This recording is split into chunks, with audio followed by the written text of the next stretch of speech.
जिसने बोलना सिखाया, जन्म लेने के बाद जिसने बोलना सिखाया, इनके बारे में आज बोलना है।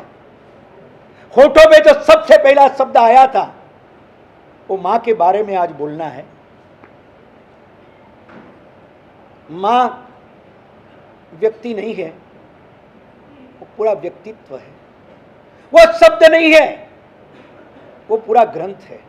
अगर पढ़ने आए तो मां के जैसा छोटा शब्द कोई नहीं है और मां से बड़ा शब्द भी दुनिया में कोई नहीं है। समझदारों के लिए इशारा काफी होता है। आज के प्रवचन की शुरुआत करूं, मुझे परमात्मा महावीर स्वामी भगवंत आज याद आ गए। तीर्थंकर परमात्मा मां के पेट में जब कुक्षी में आते हैं तभी से 3 ज्ञान के धारक होते हैं।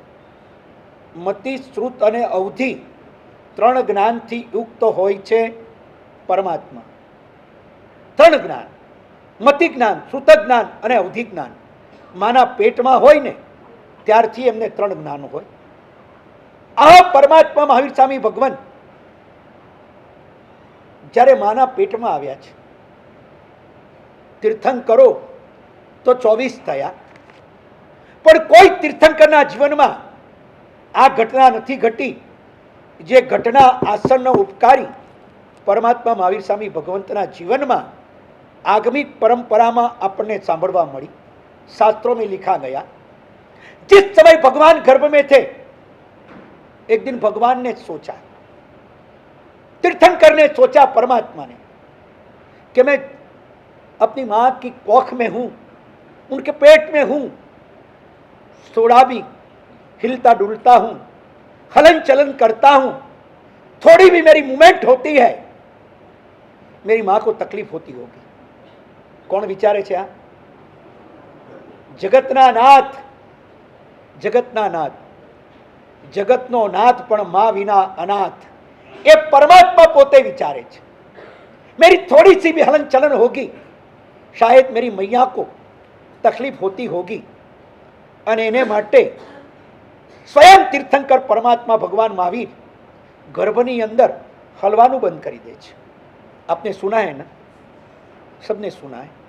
हिलना डुलना सब कुछ बंद कर दिया, एकदम स्थिर हो गए, बिल्कुल स्थिर हो गए, बिल्कुल स्थिर। भगवान ने मां के पीड़ा के निवारण के लिए किया था। मां थोड़े समय के बाद उदास हो जाती है। मैया त्रिशला पूरे राजमहल के वैभव के बीच में रहने वाली, हंसी खुशी की एक्सट्रीम जिंदगी जीने वाली, लग्जरियस लाइफ में रहने वाली त्रिशला उदास हो जाती है। उसके चेहरे पे अमास उतर आती है। दासी दौड़ी आई, पूछा, रानी साहब कोई वो नाराज क्यों, मुड़ो क्यों चढ़ियो रो ने पड़ियो रो है, क्यों अतरा उदास हुआ? અને વન ટાઈમ રા માય તિસલાજી બોલિયા, जावा दो, मारो नसीब फूटो। मैंने कैसे पाप किए हो कि पूर्व जन्म के अंदर क्या लगता है कि मेरी कोख में आया मेरा लाल दुलारा। रो पड़ी। राजा सिद्धार्थ दौड़े आए, राजा सिद्धार्थ दौड़ के आए। प्यार का सवाल होता है, नौकर को नहीं भेजते हैं, ध्यान रखना, नौकर को नहीं भेजते, खुद दौड़े आते हैं। ये बात हुई थी एक दिन, किसी आदमी ने कहा कि तुम्हारे कृष्ण जी के पास कोई नौकर नहीं था कि द्रौपदी की चीवर पूरने के लिए वो खुद स्वर्ग से दौड़े आए, नहीं था क्या? तब बीरबल ने कहा कि साहब अकबर राजा, कभी मौका आने पर बताऊंगा। एक दिन दरबार के अंदर होहा हो गई। किसी ने कहा कि आपके बेटे को, शाहजादे को कोई मार रहा है। अकबर सिंहासन से दौड़ा। बीरबल ने कहा साहब कहां जाते हो, ठहर जाओ। अरे मेरे बेटे को मारते। साहब इतने सैनिक है, किसको तो भेजो, बेवकूफ है, मेरा बेटा है। साहब बैठ जाओ, कोई मारता नहीं है। कृष्ण जी क्यों आए थे, समझ में आई बात? एक बेटे के लिए आपको प्यार है तो भक्तों के लिए भगवान को भी बेरू जी आवे पहा सच्चे दिल से पुकारे न आ सकते हैं, मगर पुकारने वाले कभी गड़बड़िए भी होते हैं, होते नहीं होते ऐसा नहीं। और कोई सच्चे दिल से पुकारे ना तो आने वाले भी वो तो होते हैं, कोई सवाल नहीं है, दुनिया में सब कुछ हो सकता है। मां त्रिशला उदास हो गई, उनकी आंखों में से अश्कों के बादल जब बरसने लगे, सिद्धार्थ राजा को पता चलते ही दौड़ के आ गए। सारे काम उसने छोड़ दिए, सारे काम छोड़ दिए, दौड़ के आए। रानी क्या हुआ, क्यों रोती है? सिद्धार्थ राजा की आंखों में पानी आ गया, वो भी रोने लग गए।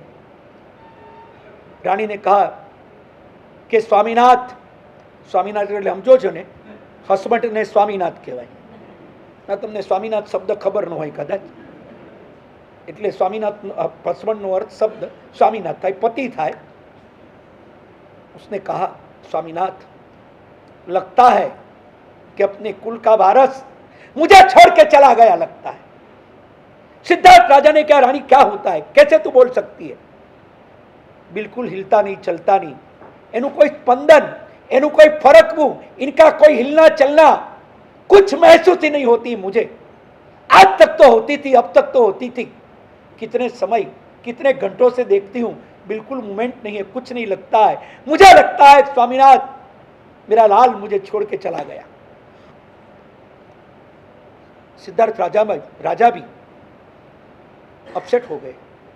नई जन्मे बेटे के पर भी माँ का प्यार कितना होता है। जन्मने वाले थोड़ा माँ से प्यार करना, थोड़ा माँ से प्यार करना। जो बेटा का मुंह भी नहीं देखा है अभी तक, जो आया भी नहीं, उनके लिए माँ उदास हो जाती है। मेरा लाल मुझे छोड़ के चला गया, मेरी दुनिया उजड़ गई, मैं बर्बाद हो गई। सिद्धार्थ राजा भी ऐसे ही बैठ गए। इधर भगवान ने अपने अवधि ज्ञान से देखा कि पूरे राजमहल के अंदर सन्नाटा क्यों, इतनी चुपकी दी क्यों? कोई आवाज नहीं, कोई शोरगुल नहीं, कोई हंसी खुशी की आवाज नहीं, क्यों? अवधिज्ञान से भगवान ने देखा और देखते ही भगवान को पता चल गया कि मां त्रिशला इसलिए उदास है। उनको ऐसा ख्याल आया कि मैंने हिलना चलना बंद कर दिया तो मैं चला गया, मैं चल बसा। मेरे मां की तकलीफ न हो इसके लिए किया था, मगर मां को लगा मैं चला गया। भगवान ने उसी समय अंगूठा हिलाया, थोड़ा हिले, जैसे अंदर का स्पंदन हुआ, थोड़ी हलचल हुई, त्रिशला एकदम खड़ी हो गई। स्वामीनाथ मेरा लाल मुझे छोड़ के नहीं गया है, अंदर ही बैठा है। नाचने लगी, पूरे राजमहल में फिर से बांसुरियां बजने लगी। ऐसे देश के अंदर भगवान महावीर, जो मां के लिए उस समय भगवान महावीर ने प्रतिज्ञा की, उस समय भगवान महावीर ने प्रतिज्ञा की कि मेरी मां को मेरे पे इतना प्यार है, शायद मैं दीक्षा लूंगा तो कुछ हादसा भी हो सकता है। अवधिज्ञानी भगवान ने सोचा और सोचते ही भगवान ने वहां प्रतिज्ञा कर ली। 2400 तीर्थंकर का चरित्र पढ़ लो, किसी तीर्थंकर ने गर्भ में प्रतिज्ञा नहीं की है, किसी तीर्थंकरों ने नहीं की है। करने वाले सिर्फ हमारे आसन उपकारी वासी नगर के भाग्य विधाता महावीर स्वामी भगवान, जिनकी छत्र छाया में हम फूले फाले जा रहे हैं और आगे बढ़ रहे हैं, वो भगवान महावीर ने सिर्फ 24 तीर्थंकर में से एक ही भगवान ने प्रतिज्ञा की थी कि जब तक मेरे माता पिता जीवित है तब तक मैं दीक्षा नहीं लूंगा। जिस देश में ऐसे भगवान प्रतिज्ञा करने वाले हो, उस देश में माँ बाप की शिविर रखने की जरूरत क्या है? जिनको परंपरा में ऐसी बातें मिली है, ऐसी सीख मिली है, ऐसे संस्कार मिले हैं, ऐसी गाइडलाइनें मिली है, वो देश में माँ बाप की शिविर रखने की जरूरत क्या? खुद भगवान ने प्रतिज्ञा की। कितने नासमझ लोग, कितने नासमझ लोग। पुणे गए थे हम, मैं और मेरी बहन महाराज पुणे गए थे। दीक्षा का मुहूर्त निकला और बूढ़ो सा वटे रहता था, उन वास्ते वटे जानो पड़ियो वायनारा वास्ते। वायना के लिए वहां गए, बुआ बूढ़ो सा वटे था, तो उन्होंने घरे गया। एक वकील सा आया कोई पारसमल जी शायद नाम तो उन्होंने आया, अभी तो मर चुके, नाम लेने में कोई तकलीफ नहीं।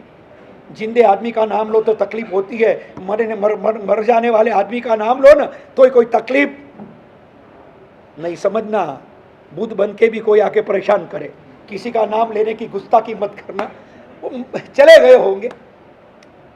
आए मेरे बूढ़ो सा ने कहा कि बच्चों અને બચ્ચી દીક્ષા લે રહી है, અને વાસ્તે ઘરે બોલાયા है, आप ही बनोरा दर्शन करो पर। પછી મને કે તું દીક્ષા લેવા વાલો है? मैं को हाँ। कितना साल रो? वो 9 साल का। मेरी बहन 11 साल की है, मैं 9 साल का। बराबर है नहीं बहन? मरे कितना वर्ष था? हाचू बोलजो। 11 वर्ष। मैं 9 साल का था, ये 11 साल की होंगी। तो मैंने कहा लेने वाला हूँ, मेरी बहन भी ले रही है। मुझे कहा कि जिंदगी में कोई देखियो, कोई खा दो, कोई पी दो। ऐसा सवाल कर लिया, क्या खाया क्या पिया? मैं कहूँ वकील साहब खावारो खाधो ने पीवारो कीधो, दूजो कोई देखवारो देखियो, दूजो कोई यूं नहीं। 9 साल की उम्र थने कोई ठाए। भगवान महावीर ना शासन में आपा हो, भगवान महावीर व्याव कीधा होती दीक्षा लीधी थी, बच्चों वो होती दीक्षा लीधी थन ठाए। मैं को ठाए तो तू कौन मोटो आयो? भगवान महावीर से बड़ो वे कियो? वकील ने मुझे कहा तो भगवान महावीर से बड़ा हो गया कि भगवान भी शादी करके बच्चे पैदा करके दीक्षा लिए और तू ऐसे ही चले जाता है? कोई समझ है कि नहीं तेरे में? मैंने कहा ये तो मालूम है, भगवान ने शादी की थी, बाद में दीक्षा लिया। मैंने कहा भगवान ने अहिमुत्ता को दीक्षा दिया था 8 साल की उम्र में। मगर वकील साहब मैं आपको एक सवाल करूं, जो पूछना वे पूछ, थारा हिंग जवाब दो। मैं को बराबर है। आपरी उम्र कितनी हुई? वो व्याव करें कितना साल हुआ? 30 साल हुआ के? मुझे आप लो पी, आप लो पी। भगवान महावीर व्याव कीदा वो थी लीधी थी, आप व्याव वे बच्चा वेगी आए, अबे लो पा। कोई कोर्ट के अंदर जजों के सामने दलील करने वाले, आर्ग्यूमेंट करने वाले मारा माथे हाथ में लियो, जा भाई जा। भगवान महावीर के नाम पर कभी गलत बात मत चलाना। तीर्थंकरों का जीवन अलग होता है, उनको अवधि ज्ञान था, उनको पता था मेरी लाइफ में क्या होने वाला है। जब हमें एक चीज का कोई पता नहीं है, हमें तो जब जगे ना तब लगे, जब जगे तब यद हरेव वीरजेत तद हरेव प्रवर्जेत। ये आगोमुखी परंपरा में आने वाले ये जैन साधु लोग है, जब दिल में वैराग्य आया गुरु के चरण में चले जाओ, गुरु देख लेंगे, माप लेंगे, नाप लेंगे। और गुरु ने जब कह दिया ना चला, तब चले जाना, आत्म कल्याण होगा होगा और होगा। भगवान महावीर जिनके लिए प्रतिज्ञा लेके बैठे, उस देश के बच्चों को, उस देश के समाज को ये बताने की जरूरत है कि माँ बाप को संभालो, माँ बाप की सेवा करो, माँ बाप परेशान हो वो ध्यान रखो, ये कहने की जरूरत लगती है। अरे जिस देश में श्री राम पैदा हुए, एक पिता के वचन के खातिर जिन्होंने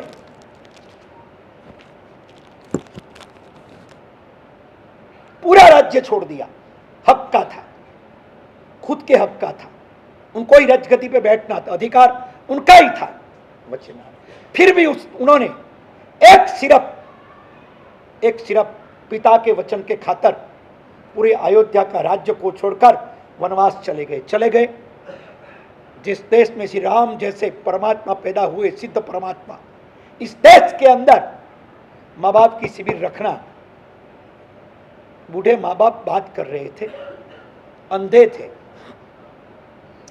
आंखें नहीं थी उसके पास, बात कर रहे थे। अगल बगल में कौन है पता नहीं उसको, अंधे को क्या दिखे? आंखें हो तो पता चले। आंख होने के बावजूद भी कोई ऐसे भी हो सकते हैं, मगर ये हकीकत में रियल आंखें नहीं थी उसके पास। उनको पता नहीं था कि पास में कौन खड़ा है। और पत्नी ने कहा कि स्वामीनाथ, अपन कितने कम नसीब है, अपने पास आंखें नहीं है, आंखें नहीं है अपने पास। तीर्थ की यात्रा करने का दिल होता है, प्रभु के दर्शन करने का मन होता है, अपन नहीं जा सकते, आंखें ही नहीं तो क्या करेंगे। दोनों रोए। आंखें नहीं होती उसके अंदर भी आत्मा होता है, पैसे नहीं होते उसके जीवन में भी प्यार होता है, दौलत नहीं होती है उसके अंदर भी दिल होता है। किसी को ठुकराते हुए कभी ध्यान रखना।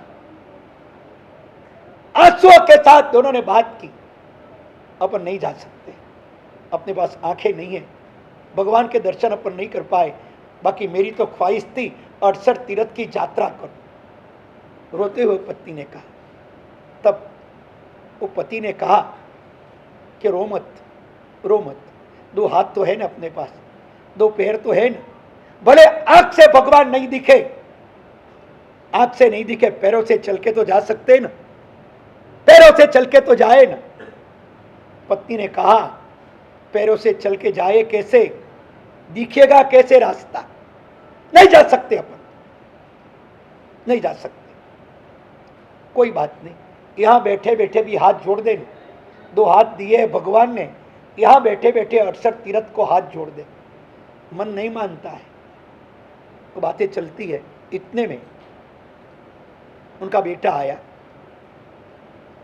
पिताजी और माताजी कावड़ में बैठ जाओ, कहानी सबको पता है, सबने सुनी है पता ठाहन અને देश में कूणा क्यों आदमी वे जो आ कहानी पढ़ियो नहीं वे, और उसमें भी वेल एजुकेटेड लोग, पैसे वाले लोग, पढ़े लिखे लोग और सर्विस करने वाले लोग, बड़े बुद्धिमान लोग, सबको ये कहानी पढ़े लिखे लोगों को पता है। मगर कम नसीबे सबसे ज्यादा वृद्धाश्रम में एडमिट होने वाले पढ़े लिखे लोगों के माँ बाप ही है। सर्वे करो, सर्वे करो मेरी बात का। वृद्धाश्रम में जिसको एडमिट किया जाता है, वृद्धाश्रम में जिसको रख के आते हैं, वो बेवकूफ लोग नहीं है, वो पढ़े लिखे लोग हैं, वही रखने जाते, कोई गरीब रखने नहीं जाते। करीब करीब ये पढ़े लिखे लोग, ये पैसे वाले लोग, ये ना समझ लोग, वे ही अपने माँ बाप को वृद्धाश्रम में रखने चले जाते हैं। बाकी जो समझदार है ना, उनकी तो बात छोड़ो। श्रवण की बात सबने सुनी है। श्रवण आकर कहा पिताजी कावड़ में बैठ जाओ। बोले बेटा क्यों, कहाँ जाना है? तब श्रवण ने कहा माँ की इच्छा है 68 तीर्थ की यात्रा करना, आप बैठ जाओ, मैं उठा के आपको यात्रा कराऊंगा, 68 तीर्थ की यात्रा कराऊंगा। मैं रोती माँ को नहीं देख सकता हूं, मैं रोती माँ को नहीं देख सकता हूं। तब पिताजी ने कहा बेटा इतना कष्ट मत उठा, तू हमें वहां ले जाएगा तो भी भगवान दिखने वाले कहाँ हैं, हम तो अंधे हैं, हमें कहाँ भगवान दिखेंगे। यहाँ बैठे बैठे ही कर देंगे द्वारकाधीश को, हर भगवान को यहाँ बैठे बैठे प्रणाम कर लेते हैं, नमस्कार कर लेते बेटा, ये कष्ट तुझे झेलने की कोई जरूरत नहीं है। तब श्रवण ने कहा मेरी माँ को संतोष नहीं होगा, मेरी माँ को उस भूमि में जाएंगे तो ही संतोष होगा। पिताजी बैठ जाओ, प्लीज बैठ जाओ। और इतिहास में लिखा गया कावड़ में बिठाकर श्रवण ने अपने माँ बाप को, अंधे माँ बाप को, रोती माँ को, इस देश के नौजवान ने, श्रवण ने 68 तीर्थ की यात्रा कराई। इस देश के अंदर, इस देश के अंदर माँ बाप की शिविर रखना मतलब बिना का कोई मतलब नहीं है। जो देश में ऐसे लोग हैं, ऐसे महापुरुष पैदा हुए थे, ऐसे परमात्मा पैदा हुए थे, इस देश में शिविर क्यों? लगता नहीं है आपको कि हमने गलत विषय चुना? परमात्मा के ऊपर बोलना था, ठीक था, महात्मा के ऊपर बोलना ठीक, मगर माँ के बारे में बोलना क्यों? माँ तो घर के भगवान है, मंदिर के भगवान शायद परमात्मा महावीर स्वामी है, उपासना के भगवान शायद गुरुदेव है, मगर घर के भगवान तो कौन है?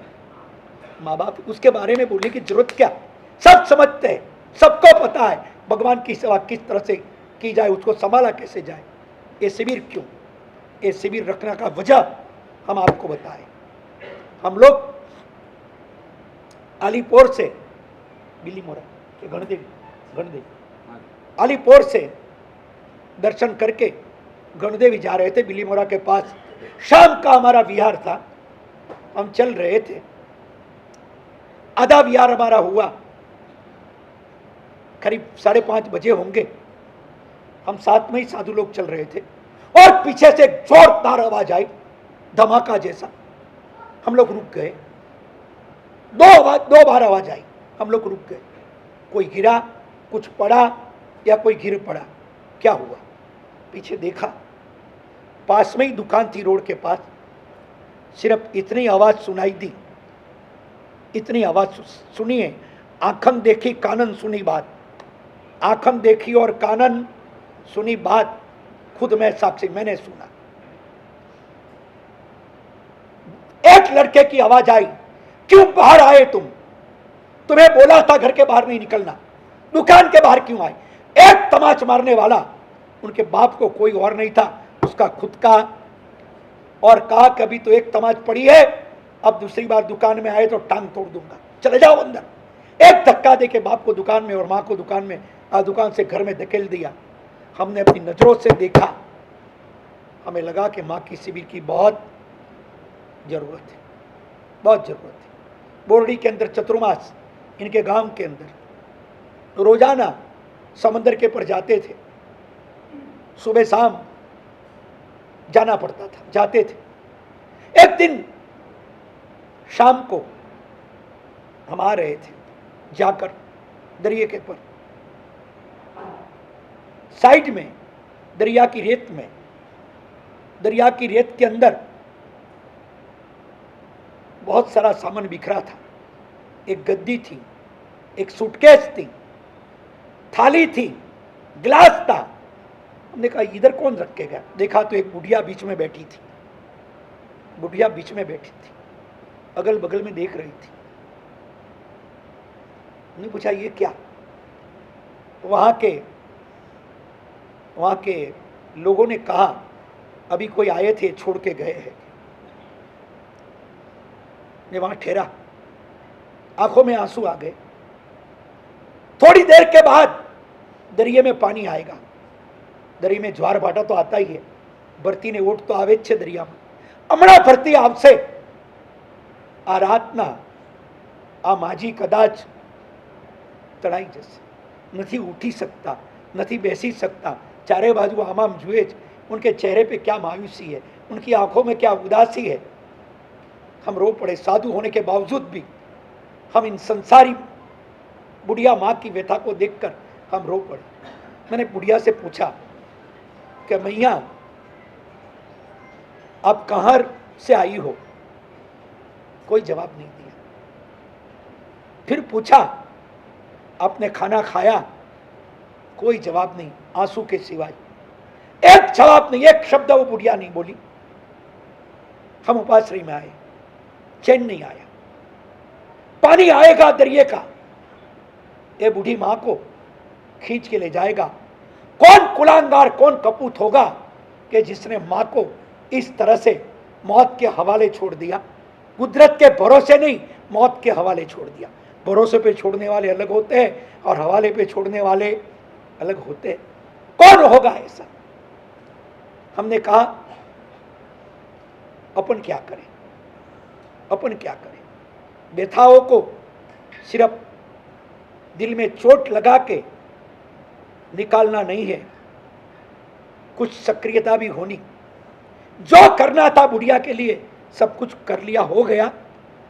तब लगा कि मां की शिविर बहुत जरूरी है।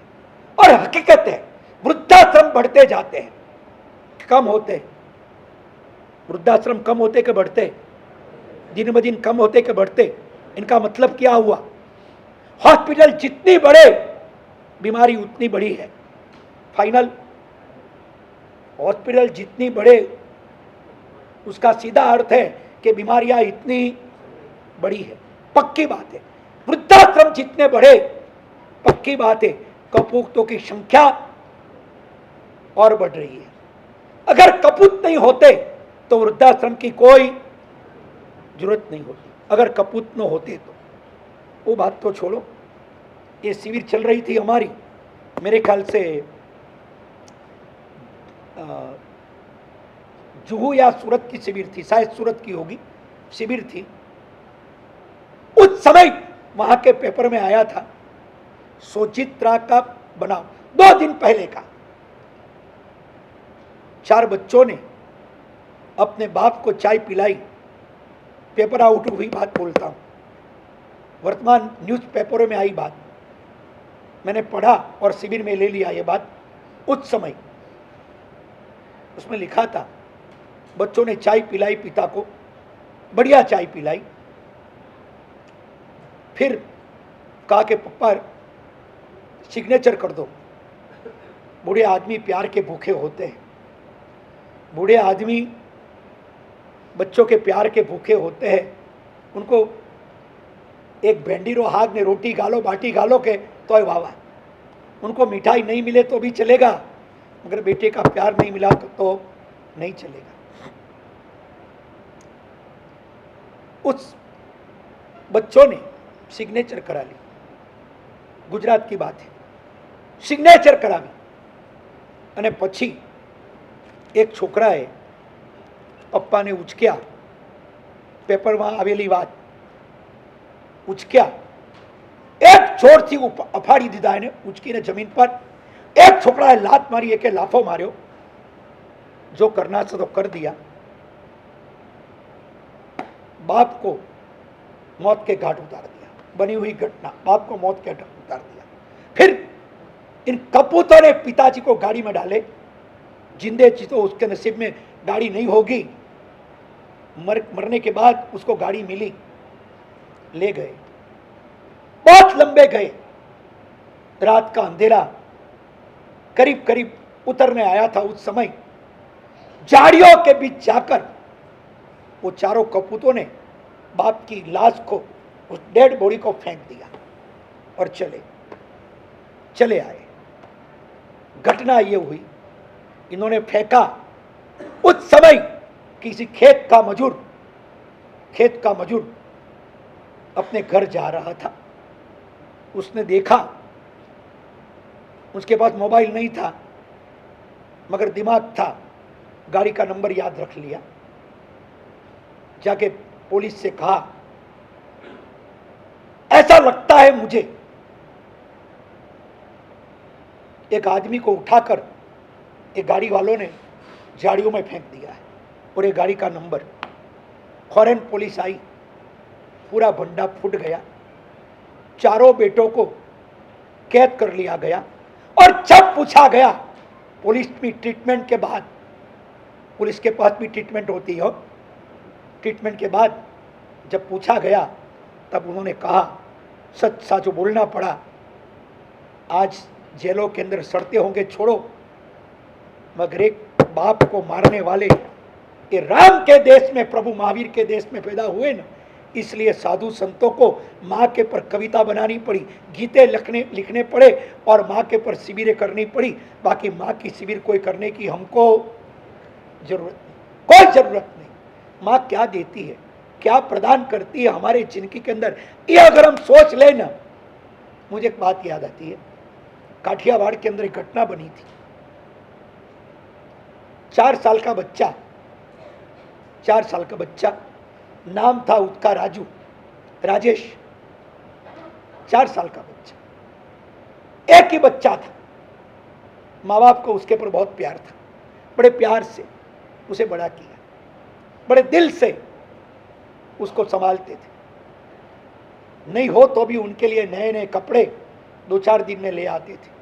बेटे के पर प्यार है, बेटे को कोई पता नहीं है नया कपड़ा या पुराना, प्रेम का सवाल है। भगवान के पर महाराज जी ने बहुत अच्छा कहा, उसको कोई जरूरत नहीं है, अपने दिल को जरूरत है। इसलिए हम सब बेटे के लिए हम जो भी करते हैं ना, 1 साल का बच्चा क्या समझता है, उसको चांदी का घुघरा दो या प्लास्टिक का दो, क्या फर्क पड़ता है, कोई फर्क नहीं पड़ता है। मगर हमारा दिल है ना, उनके लिए जितना होगा उतना हम करेंगे। सवाल अपनी भावनाओं का है।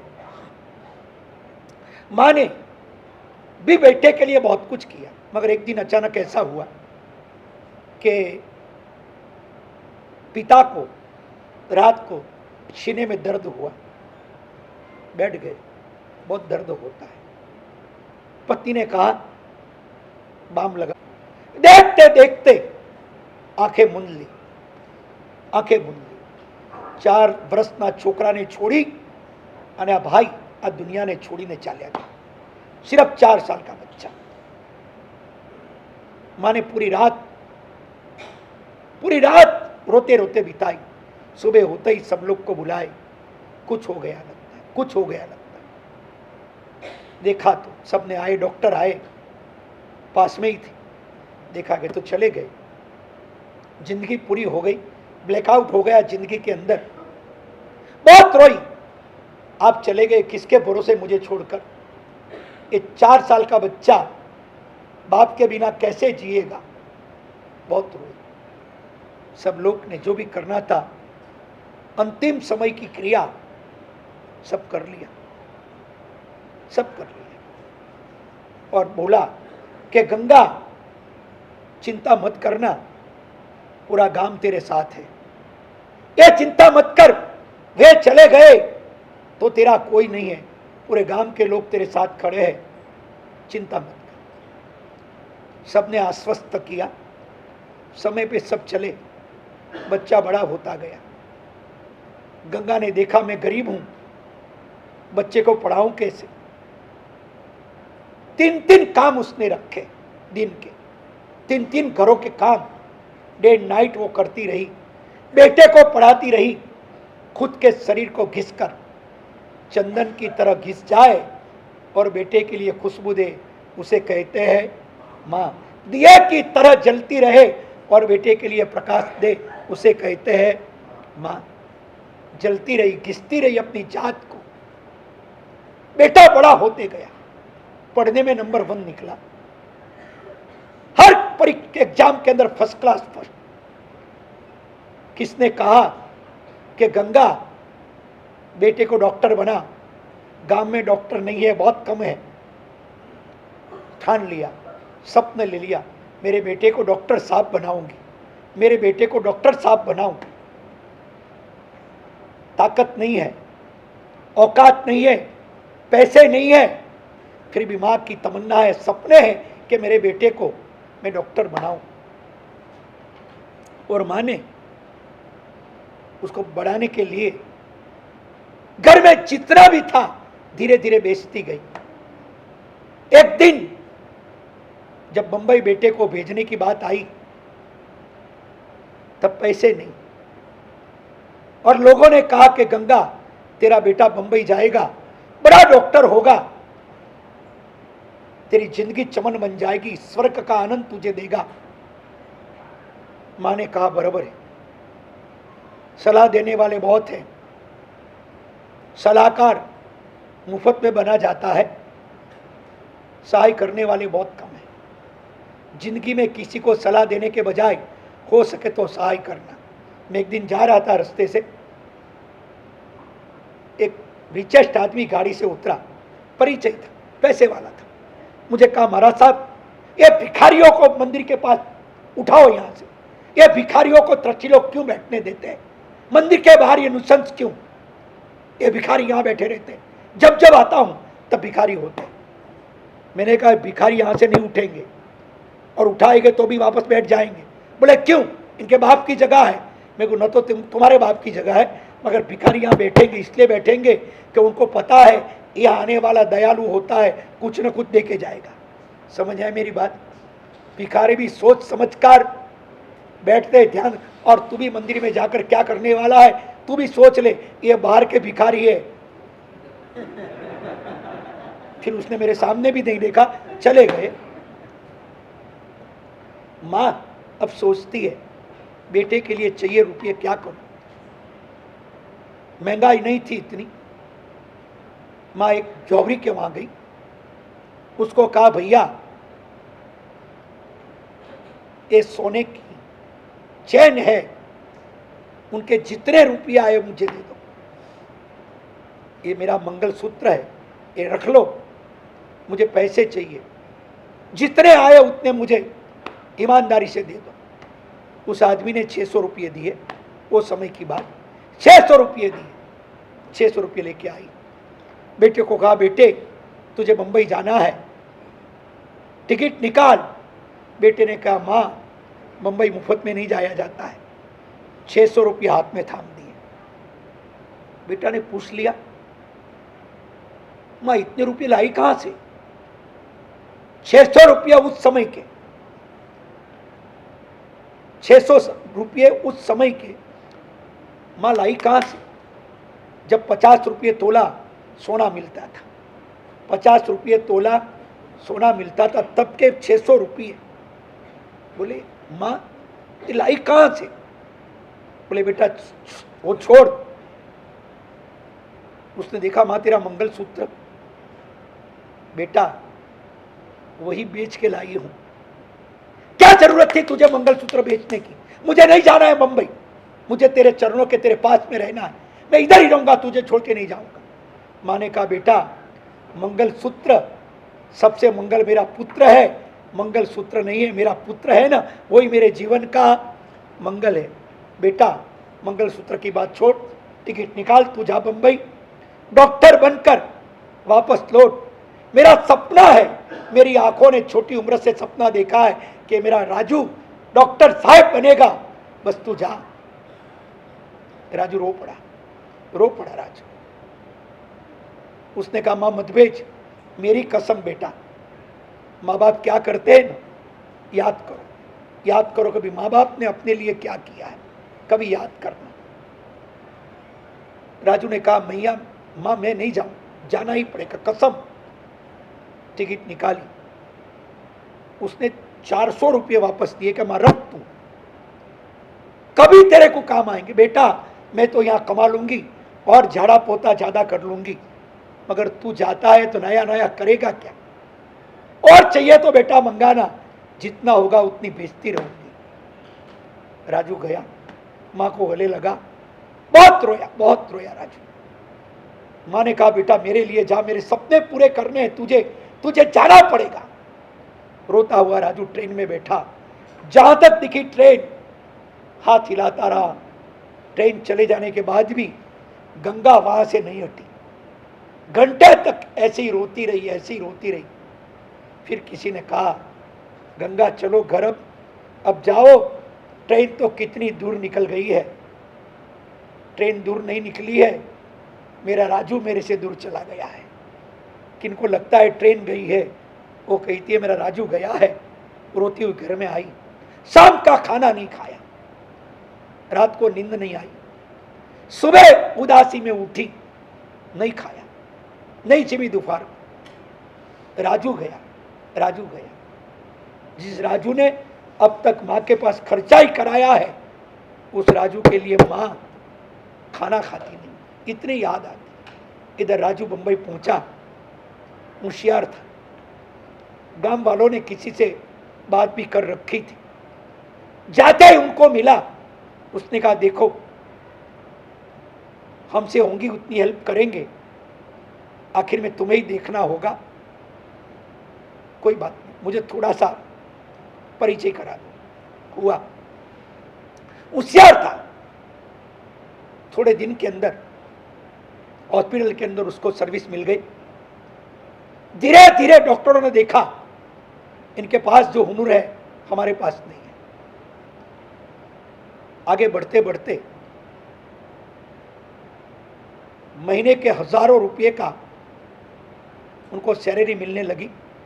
इधर पूछते ही उसने माँ को कागज लिख दिया कि माँ मैं पहुंच गया हूं, चिंता मत करना। 8 दिन के बाद वापस कागज लिखा।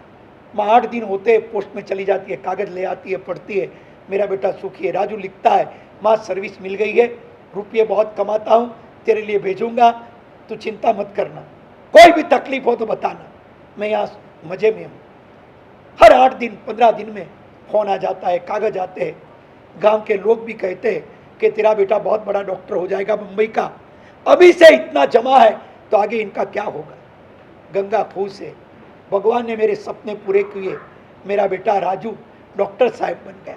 बड़ी खुशी के साथ कचरा पोती गांव में करती रहती है। इधर राजू इतना बड़ा, माँ के आशीर्वाद, माँ की दुआ उनके साथ थी, इतना आगे बढ़ा कि लास्ट में सभी डॉक्टरों के ऊपर उसको रख दिया गया। सभी बड़े बड़े डॉक्टर इसके हाथ के नीचे। इतना बड़ा ताजू, इतना बड़ा होशियार वो निकला। मगर यहां ऐसा हुआ कि जैसे जैसे कामकाज बढ़ता गया,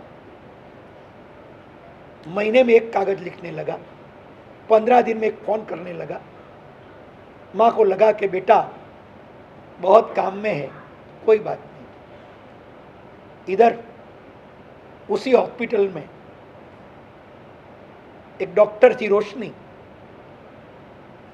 साथ साथ में काम करते करते दोनों का ऋणानुबंध होगा। राजू ने और रोशनी ने शादी कर ली, जिंदगी चलती है। राजू अपने डॉक्टरी लाइन में इतना व्यस्त हो गया कि मां को भूल गया। इधर मां रोज जाती पोस्ट ऑफिस में, राजू का कागज, लोगों को पूछती है एक फोन तो करो मेरे राजू को, राजू जिंदा है कि नहीं। मां को लगता है मेरा राजू शायद चल बसा होगा, नहीं तो मेरा राजू फोन किए बिना रहे। बेटा विश्वास तोड़ सकता है, मां विश्वास छोड़ नहीं सकती। समझ में आई मेरी बात? बेटा विश्वास तोड़ सकता है, मां विश्वास छोड़ नहीं सकती, छोड़ नहीं सकती। मां शायद मेरा बेटा बीमार होगा, मुझे वहां जाना होगा। 5 साल हो गए, 6 साल होने आए, बेटा की ओर से कोई समाचार नहीं। नक्की मेरे बेटे को कुछ हुआ है। गांव वाले को कहा मुझे मुंबई जाना है, मुझे मुंबई जाना है। पूरा घर बेच दिया, पूरा घर सामान के साथ बेच दिया। जो पैसे आए लेके ट्रेन में बैठ गई। मेरे बेटे की खबर लूं, कोई तकलीफ हो तो उनके साथ में खड़ी रहूं। तकलीफ में तो तू है, वो तो मजा में है। घर के अंदर बेटा भी हो गया है, आज बेटा भी 4 साल का हो गया है, मगर मां निकली अनपढ़ है, अनपढ़ है। अनपढ़ मां को बेटे का प्यार है और पढ़े हुए बेटे को मां की दरकार। क्या कम नसीब। ये पढ़ाई वरदान है कि श्राप है? जो पढ़ाई के बाद हम माँ बाप को धुतकारने लगे, वो पढ़ाई हमारे लिए वरदान नहीं है, हमारे लिए श्राप है। ये समझ के रखना, ये समझ के रखना। राजू भूल गया मां को। अपनी पत्नी के साथ अपने कारोबार के अंदर डॉक्टरी लाइन में ऑपरेशन करता चला। पैसे जबरदस्त आने लगे, बेटे को खिलाने में पिलाने में मजा में आ गया। इधर गंगा आई, मुंबई उतरी। जाऊ कहां? मुंबई बहुत बड़ी है, बहुत बड़ी मुंबई है, कहां जाना? मगर मां है, उनका जज्बा मानता नहीं। कैसे भी करके मेरे राजू को मैं खोजूंगी। उतरी, 2 दिन तक खोजती रही। पैसे पूरे हो गए, खाना भी नहीं। फुटपाथ पे बैठी है। एक दिन वहीं बैठी रही। 2-4 भिखारी बहनें थी, वो आई पास में। तू कल से यहां ही बैठी है, भीख मांगने नहीं गई? बोले नहीं। तूने खाना क्या खाया? कुछ नहीं। ऐसा नहीं चलेगा, शर्म आती हो तो मर जाएगी। चल हमारे साथ, आखिर में जीना है तो कुछ तो करना पड़ेगा, बिना कोशिश तो कोई मिलने वाला नहीं है। चल हमारे साथ।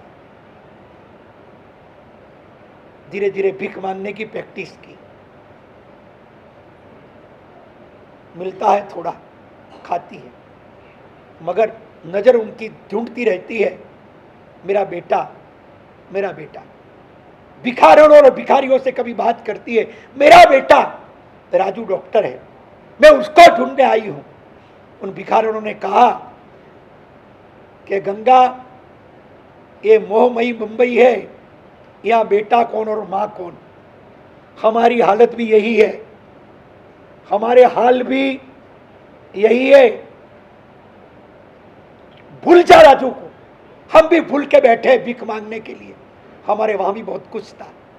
समय बलवान है, कलयुग है, बेटे को भूल जा, अपनी भीख पे जीना है। हम हमारे साथ रहना, तुझे कोई तकलीफ नहीं, हम तेरे साथ रहेंगे। भिखारियों के साथ, भिखारियों के साथ रहती है, मगर ढूंढती है। जितनी गाड़ियां जाए, उनको ये पता था कि डॉक्टर साहब गाड़ी में बैठते हैं। गांव के बूढ़े आदमी को भी पता होता है, डॉक्टर साहब होते हैं तो गाड़ियों में घूमते हैं। जितनी गाड़ी जाती है सब गाड़ी वो देखती है, सब गाड़ी को चेक करती है। राजू दिखता ही नहीं है। 2 महीने हो गए। एक दिन रेड सिग्नल पड़ा था, गाड़ियां रुकी थी। उसने जाकर एक जो कॉन्टेसा थी उन गाड़ी के पास जाकर खड़ी रही और उसी समय अंदर बैठी हुई मैडम ने, बहन ने नहीं, मैडम ने, बहन अलग होती है, मैडम अलग होती है, जितना समझ में आया उतना, खिड़की खोली। उस गंगा ने कहा, बहन 2 पैसे दे दो, 2 पैसे दे दो, कल की भूखी हूं, 2 पैसे दे दो। हट!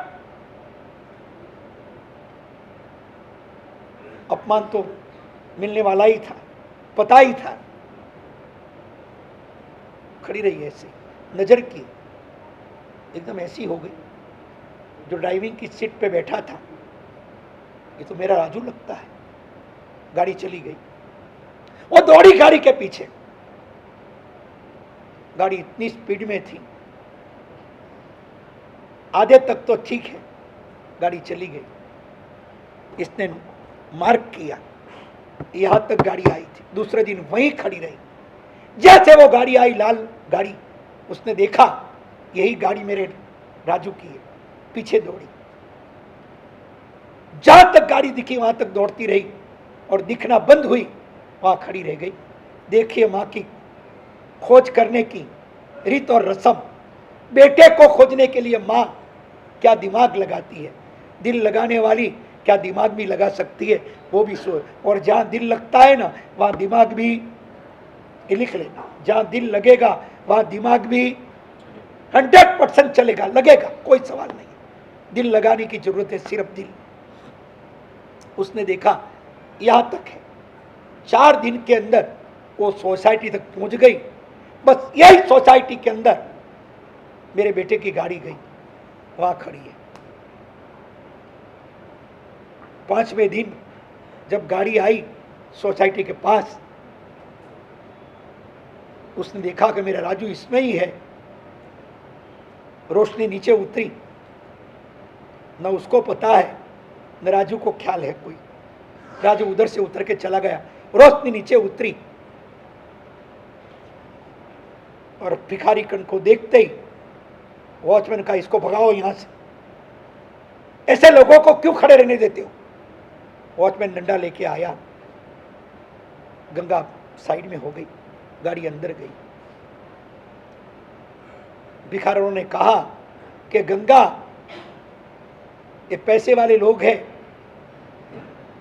अंदर जाना नहीं मिलेगा, अंदर जाना नहीं मिलेगा।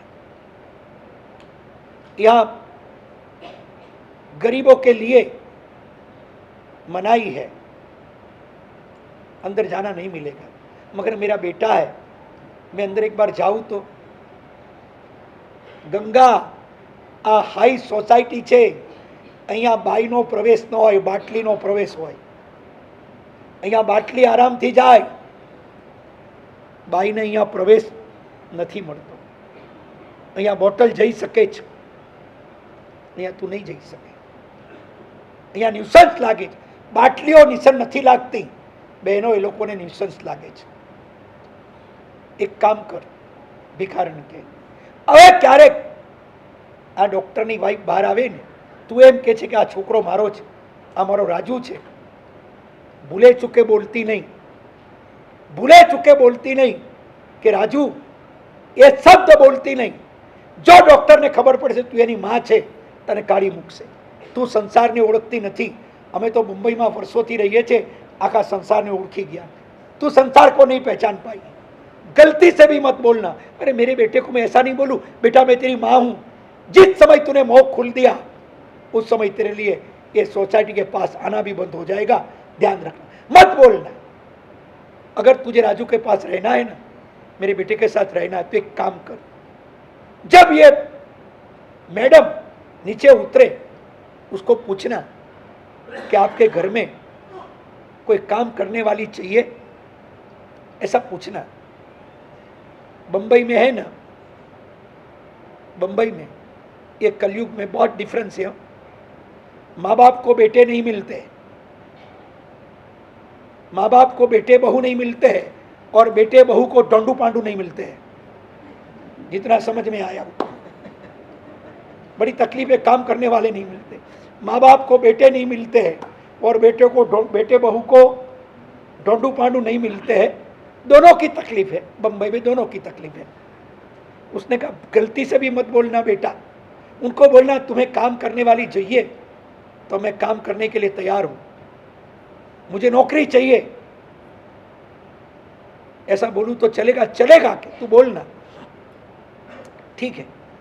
दूसरे दिन वहीं खड़ी है, गाड़ी आई, सोसाइटी के पास रुकी, रोशनी नीचे उतरी और उसने कहा कि बहन जी मुझे काम चाहिए, अच्छी रसोई बनाती हूँ, अच्छा काम करूँगी, अगर आपको चाहिए तो मैं काम वाली के रूप में आप मुझे ले जाओ, मैं आपका घर का सारा कारोबार करूँगी। रोशनी ने देखा कितने महीने से ढूंढती हूँ, कोई काम करने वाली नहीं मिलती है, और सामने से भगवान ने भेज दिया। उनको लगता है भगवान ने भेजा है, जिसने भी भेजा। उसने कहा ठीक है कोई बात नहीं, तनख्वाह क्या लेगी, पैसे कितना लेगी वो बता पहले। उसने कहा बहन जी आप जो देंगे वो ले लूंगी, नहीं दोगे तो भी चलेगा, सोने के लिए कोना दे देना और खाने का दे देना, घर के कोने में पड़ी रहूंगी, अगर आपको ठीक लगे वहां तक रखना, सब काम मैं बराबर करूंगी। रोशनी ने कहा ऐसी काम वाली तो आज तक मिली नहीं, मां होती ऐसी काम वाली हो, ऐसी काम वाली तो आज तक मिली नहीं। उसने कहा ठीक है आजा, चल, जरा भी गड़बड़ की तो ध्यान रखना तेरी फोटो भी हमारे पास होंगे, सब कुछ हमारे पास होंगे, जेल में डाल देंगे तुझे। बोले नहीं कोई गलती नहीं, कोई गुस्ताखी नहीं करूंगी, आप मेरा काम देखो। आंखों में आंसू भरकर कहा। रोशनी को लगा बेचारी गरीब भाई है, कोई गिरी गिरी तो नहीं है, सीधी लगती है, चल। ले गई घर में। राजू डॉक्टर को बोला मैं काम वाली लेके आई हूं। राजू ने बोला अरे कितना ढूंढा, तू कैसे ढूंढ के लाई? मैंने कितनी ढूंढी, काम करने वाली को नहीं मिली और तुझे मिल गई। अरे भगवान ने भेज दिया, सामने से आई। क्या बात है, रख ले। कितना पगार कितना दे रहा है, बोल तनखा कितना, કેટલો પગાર કેટલો આપવાનો? એ તો પગાર લેવાની જ ના પાડે છે, તો આવું મફતિયા કોણ મળશે? કે આવી जा, લઈ ले, પણ બરાબર છે अपन चेक कर लेंगे, नहीं तो दूसरे ने हकाल देंगे, क्या फर्क पड़ता है, अपने को क्या फर्क पड़ता है।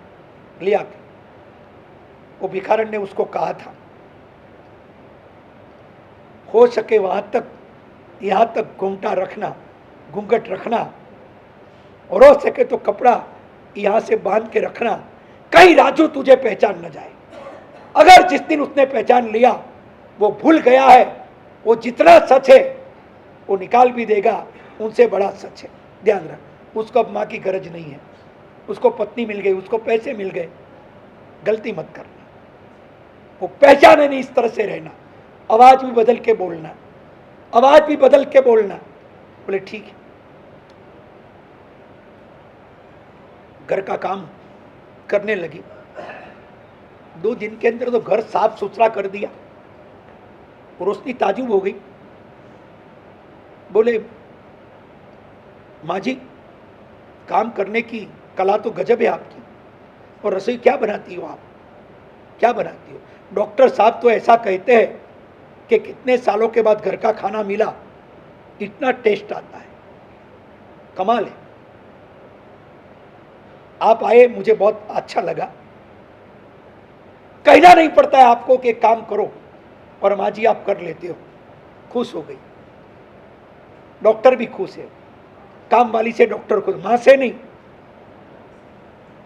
एक एक शब्द पे गौर करना, काम वाली से डॉक्टर भी खुश है। और ऐसा होता है, नौकरों को खुश करने के लिए बड़े बड़े डॉक्टर, बड़े बड़े सेठ लोग उनको सैल्यूट करते हैं। माँ को खुश करने के लिए कोई ज़रूरत नहीं है। बात सही के गलत? बात सही के गलत? एक काम वाली रूठ न जाए, इनके लिए कितनी कोशिश की, माँ रूठ न जाए। चलता है, उसको तो कुछ भी बोल दो, माँ है, जाएगी कहाँ? काम वाली तो चली जा सकती है, माँ चली जा सकती? गौर करो, माँ की गौर करो। जिसके कोख से पैदा हुए हो उसकी भी थोड़ी कदर करते सीखो, कदर करते सीखो। राजू ने, डॉक्टर ने कहा कि माँ जी आप बहुत अच्छी, आपकी रसोई का टेस्ट इतना है कि कभी कभी मेरी माँ की याद आ जाती है। वो मन में सोचती है,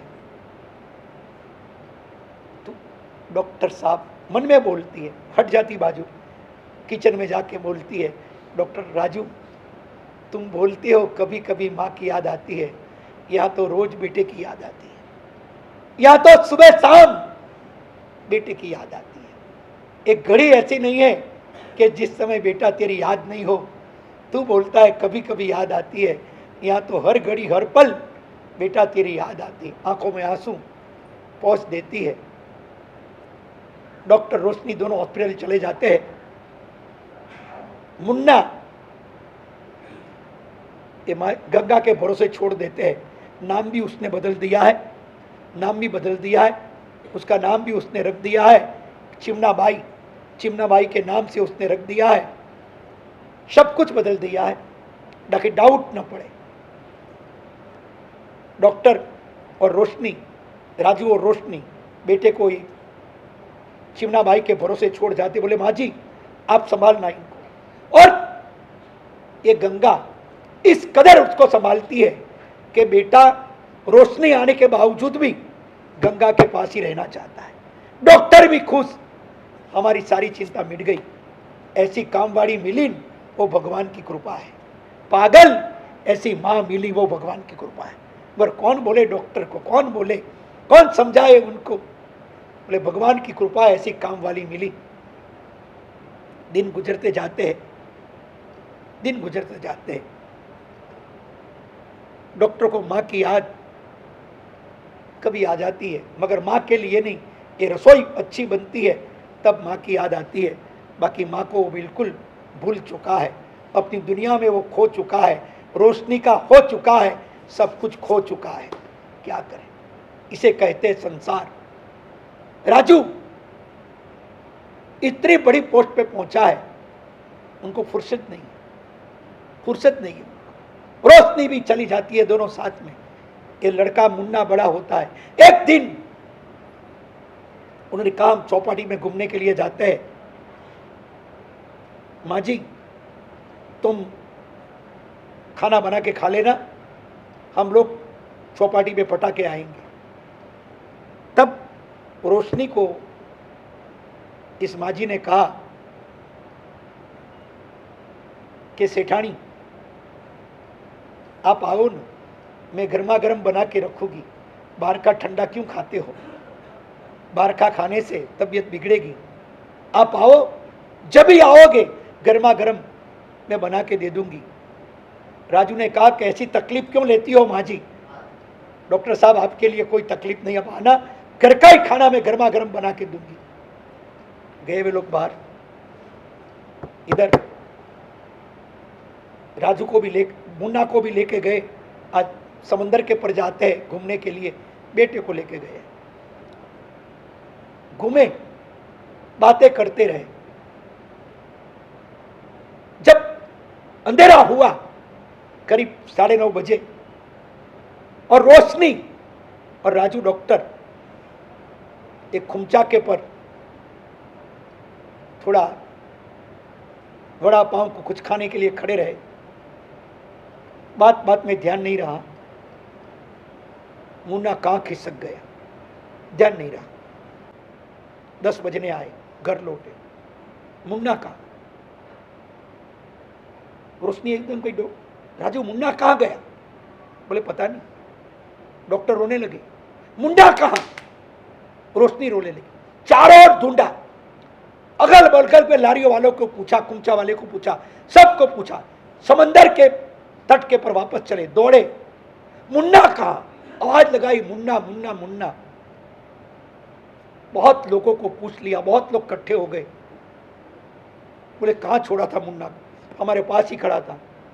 लोगों ने भी बहुत ढूंढा, अच्छे आदमी होते हैं, मदद करते हैं, बहुत ढूंढा, नहीं मिला। 11 बजे, 11:30 बजे रोशनी रोती है, राजू डॉक्टर रोता है, बेटा कहाँ गया मेरा, बेटा कहाँ गया? 12 बजे घर आए, 12 बजे आए। सभी मित्रों को पता चल गया, फोन कर दिया, कहीं भी मुन्ना दिखे तो देखो, तुम ढूंढो मेरे मुन्ने को।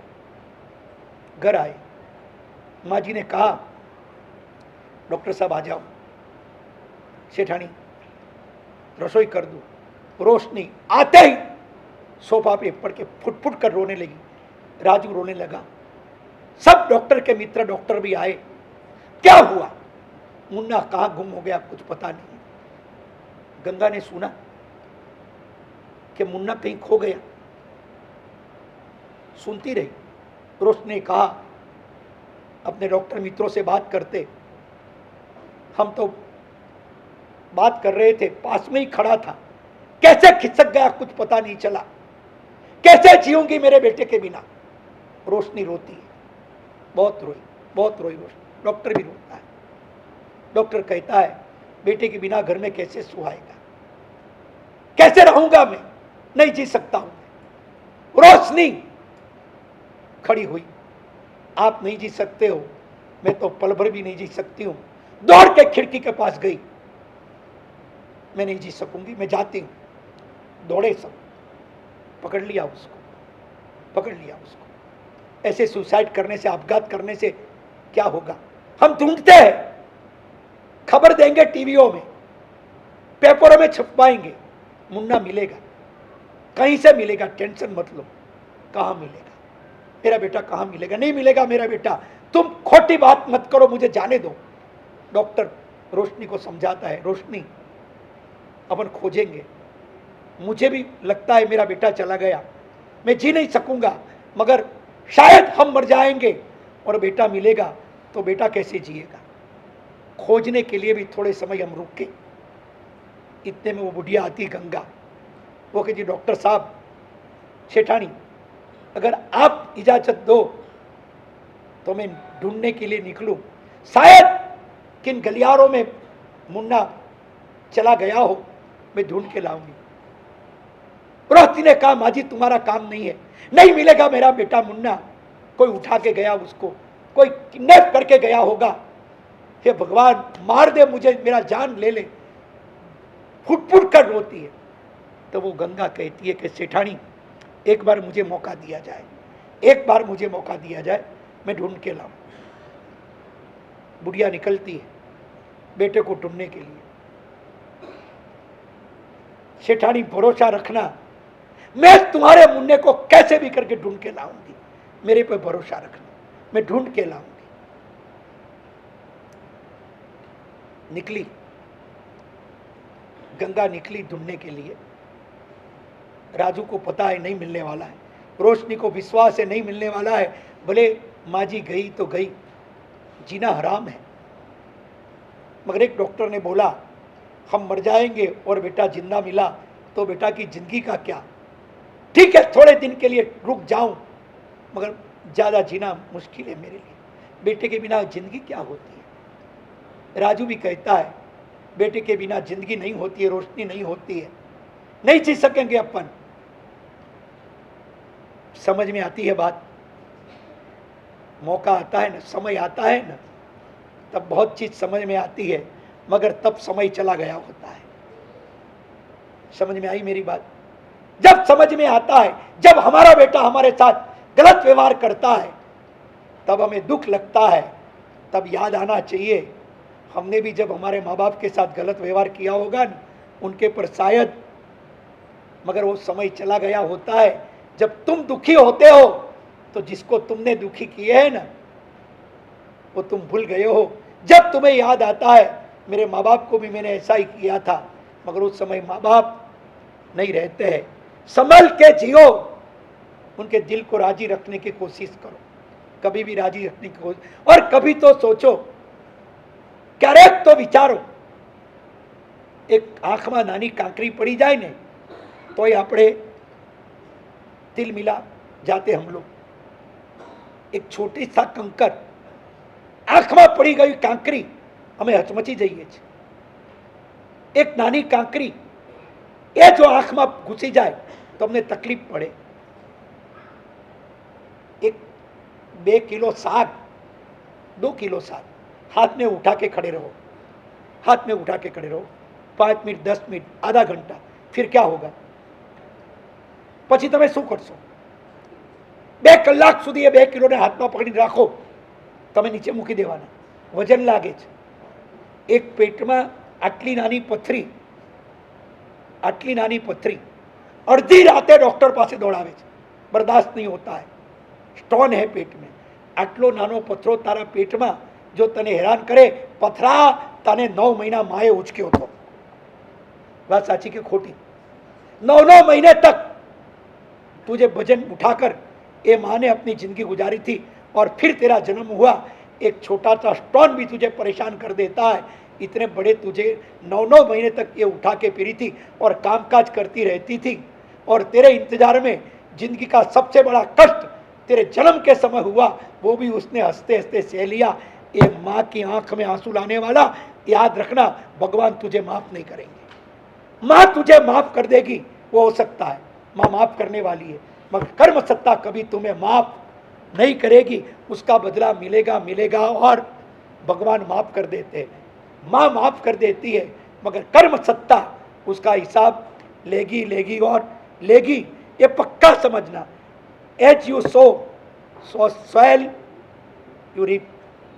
जो करते हो वो भुगतना भी आएगा। आज नहीं तो कल जो सप्लाई किया है वो रिप्लाई होगा होगा। और जैसा व्यवहार माँ बाप के साथ किया है ऐसा व्यवहार शायद हमारे साथ कुदरत कराएगी। और जाइए माँ बाप अगर जिंदे हो तो उसके पास, उनके श्री चरणों में आंसू बहाकर कह दो सॉरी मिच्छामि दुक्कड़म, और उसके दिल को खुशी हो। इस तरह के जीने के व्यवहार करो, शायद आपका बेटा भी आपके साथ ये व्यवहार करेगा। मैं सच कहता हूं, जैसा करोगे वैसा भरोगे। माँ बाप को रुलाने वाले आपके बेटे भी शायद आपको रुलाएंगे। और जो बहू अपने सास ससुर को नहीं संभालती है वो भी लिख के रखे, अपने सास ससुर को, अपने पति को बाजू में लेकर अपने माँ बाप को सताते हैं, नहीं संभालते, माँ बाप को वृद्धाश्रम में रखते, घर में उसको परेशान करते हैं, वो भी लिख के रखना। तुम्हारे बेटे और बहू भी तुम्हारे साथ। और आगे एक बात बोलूं, तुम किसी की बच्ची इस घर में बहू बनकर आई, याद रखना तुम्हारे बाप के घर में भी कोई बच्ची बहू बनकर जाएगी जो तुम्हारी भाभी होगी। तुम यह माँ बाप को हैरान करती हो तो कल तुम्हारी भाभी तुम्हारे माँ बाप को भी एक्शन रिएक्शन होगा। और संभालो, अपने बुजुर्गों को संभालो, जीवन के अंदर इनकी सेवा का मौका मिले। कभी ये हो जाता है वो क्रोध बहुत करते हैं, पार्शालिटी करते हैं। मैं कहूँ क्रोध करते हैं, पार्शालिटी करते हैं। क्रोध बात का है, पार्शालिटी बात की है। नंबर 1 वो तुम्हारे पप्पा है, बात सही के गलत।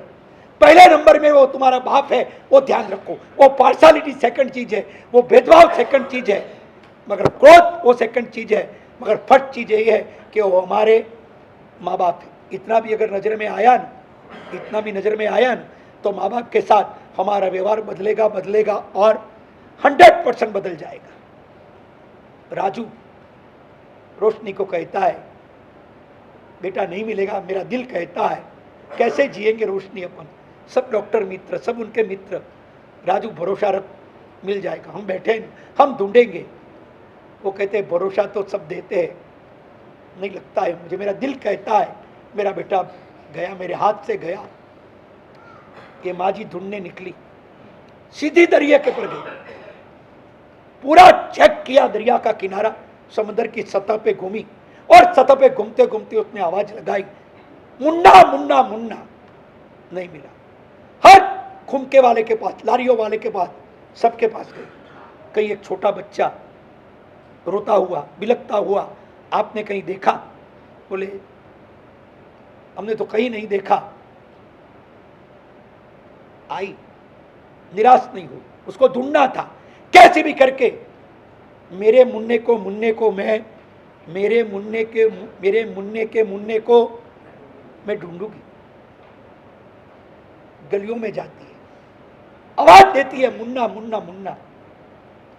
एक गली के अंदर आवारे लोग बैठे थे, चलम, ई सिगरेट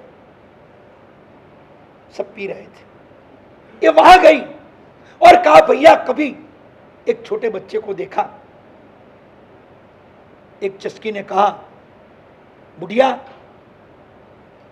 एक बेटा आया था पास की गली में, हमारे दोस्त उसको लेके आए थे चौपाटी से, कहीं घूमता था, रोता था, वो रो रहा है, पास की गली में है। हम बताते चल बुढ़िया। ऐसे लोग भी कभी गुणवान होते हैं, ऐसे लोग भी कभी गुणवान होते हैं। ले गए, बुढ़िया ने आवाज दी मुन्ना मुन्ना मुन्ना। बोले देख सामने बैठा है। बुढ़िया ने देखा ये तो मेरा मुन्ना है, आवाज दी मुन्ना। मुन्ना ने जैसे सुना दौड़ के आया, गले लग गया, बुढ़िया को गले लगाऊं, रोया। मैं, मेरे पप्पा मम्मी कहाँ है? बेटा चल उनके पास ले जाती हूँ। वो चर्सी लोग ने कहा कि ले जाओ, हमको आपने चिंता से मुक्त किया, हम सोच रहे थे ये बेटा किसका होगा, क्या होगा। हमने इसको बिस्किट का पैकेट दिया है और चॉकलेट दी है, बस बाकी तो हम इसको कुछ खिला पिला नहीं सके क्योंकि हम अलग लोग हैं, मगर पैकेट से बिस्किट खिलाई, पैकेट दिया है, आप ले जाओ अपने मुन्ने। बुढ़िया दौड़ती हुई अपनी बिल्डिंग में आई, बेटे को उठाकर दौड़ी है, बेटे को उठाकर दौड़ी, सीधी आई, लिफ्ट में बैठी, 10वें माल फ्लोर पे लिफ्ट रुकी।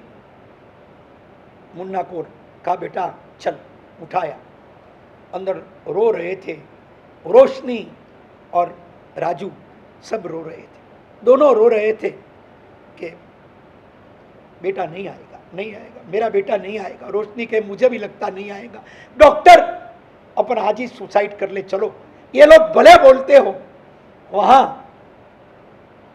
तो माँ जी आई, डॉक्टर साहब सेठानी मुन्ना मिल गया के, मुन्ना मिल गया। रोशनी दौड़ के आई, देखा तो मुन्ना लिफ्ट से उतर रहा, गले लग गई, जोरों से गले लगी, मेरा बेटा मिल गया। डॉक्टर पागल बनकर बेटे को उठाए, बहुत उसको किस किया और कहा बेटा तू कहाँ खो गया था, कहाँ। 10 मिनट तक डॉक्टर रोते रहे और बेटे को पूछते रहे। मुन्ना कोई जवाब नहीं देता है, वो भी रोता है, रोशनी रोती है, सब लोग रोते हैं। आखिर में माँ जी ने कहा कि डॉक्टर साहब अब जिम लो, बेटे को जिमा दे, भूखा होगा, कुछ खाया नहीं होगा इसने, सिर्फ बिस्किट का पैकेट उसके पास है। सब लोग धीरे धीरे डॉक्टर को गुड लक देकर चले गए। बोले भगवान ने डॉक्टर तुम्हारे बेटे को वापस दे दिया, तुम सच्चे थे ना, सच्चे थे ना, इसलिए तुम्हारा बेटा भगवान ने वापस। वो माँ जी बोलती है मन में, भगवान मैं झूठी तो नहीं हूं ना, मैं झूठी तो नहीं हूं ना, अगर डॉक्टर सच्चे है उसका मुन्ना मिल जाए, मैं कहाँ झूठी हूं, मैं कहाँ। मेरा राजू मन में सोचती है, आंखों में आंसू आते, अंदर चली जाती है। डॉक्टर रोशनी बेटे को प्यार करने में पड़े, खूब हंसाते, खूब खिलाते, बेटा तू मिल गया। बुढ़िया ने रसोई बना दी, सबको जिमाया और रोशनी ने कहा कि माँ अब तुम माँ जी नहीं हो, मेरे लिए माँ हो, तुमने मेरे मुन्ने को कहाँ से तुम निकाला, अगर मुन्ना नहीं होता तो हम नहीं होते, आज से तुम मेरी माँ हो, तुम माँ जी नहीं हो। अब तुम काम करोगी, मैं भी तुम्हारे साथ काम करूंगी, आज से माँ हो तुम, तुमने मेरे मुन्ने को बचाया। राजू डॉक्टर बोलता है कि माँ जी तुमने कमाल कर दिया, आज ये नहीं आता तो मैं भी नहीं होता। माँ जी तुम्हें जो चाहिए सो मांग लो, आज जो चाहिए सो मांग लो। माँ जी ने कहा, डॉक्टर साहब कुछ नहीं चाहिए, बस आपके घर में हमेशा के लिए मुझे रखना, इनके सिवाय मुझे एक माँ क्या बोलती है। बस डॉक्टर તમારા કે ખૂણામાં મને જગ્યા આપજો, બીજું મારે કઈ ન જોતું. અને માજી રડવા માંડ્યા, દુસકે દુસકે રડે. રોશની છાના રાખે, માજી કેમ રડો છો? હવે તો મુન્નો મળી ગયો, અમે હસીએ છીએ, આપ ક્यों રોતી हो? અને સમય माजी कहीं बोलता नहीं, पर रड़े चालू है रड़वान. इतनी रोती है, फुट फुट कर रोती है, रुकती नहीं, उसकी आंखें आंसू बहाती. तब राजू ने कहा, माजी अब तो हंसो, अपना मुन्ना मिल गया है. तब माजी के मुंह से अचानक निकल गया, डॉक्टर साहब आपका मुन्ना तो मिल गया, मगर मेरा भी मुन्ना खो गया था, मेरा भी मुन्ना खो गया है. बोले, माजी आपको बेटा था? डॉक्टर साहब मेरा भी बेटा था, कितने साल के पहले खो गया है, मैं ढूंढती हूं नहीं मिल रहा है. बोले, माजी आपने मेरे बेटे को ढूंढ लिया, रोशनी आ गई. मां भरोसा रखो, तुमने हमारे मुन्ने को ढूंढ के दिया है, हम तुम्हारे मुन्नों को ढूंढ के देंगे. अब रो मत, जितना खर्च करना पड़ेगा हम करेंगे. डॉक्टर ने कहा कि माँ जी आपके बेटे का कोई तस्वीर बस्वीर है, फोटो वोटो है, दो, हर पेपरों के अंदर छपाऊंगा, दुनिया के किसी भी पडल से आपके मुन्ने को ढूंढ के लाऊंगा, मुझे फोटो हो तो निकाल के दो. तब माँ जी ने कहा, डॉक्टर साहब दुनिया में ढूंढने से वो नहीं मिलेगा, नहीं मिलेगा. दुनिया क्या वो मर गया है? डॉक्टर साहब मरा नहीं है, जिंदा है, मगर आप दुनिया भर में ढूंढ लो वो नहीं मिलेगा. और बुढ़िया रोने लगी, बहुत रोई गंगा. डॉक्टर का फोटो तो दो माँ जी. तब बुढ़िया ने अपनी गठरी खोली, अंदर से एक पैकेट निकला, पैकेट खोला, प्लास्टिक की कोथली के अंदर कुछ लपेटा था. एक कोथली निकाली, दो निकाली, तीन निकाली, चार कोथली निकाली, और उसके बाद एक कवर था, वो कवर निकाला, उसके अंदर पेपर लपेटा हुआ था, और एक फोटो निकाला, एक फोटो निकाला. डॉक्टर ने कहा, लाओ माँ जी फोटो, मैं तुम्हारे मुन्ने को ढूंढ के ले आऊंगा, कोई चिंता मत करो.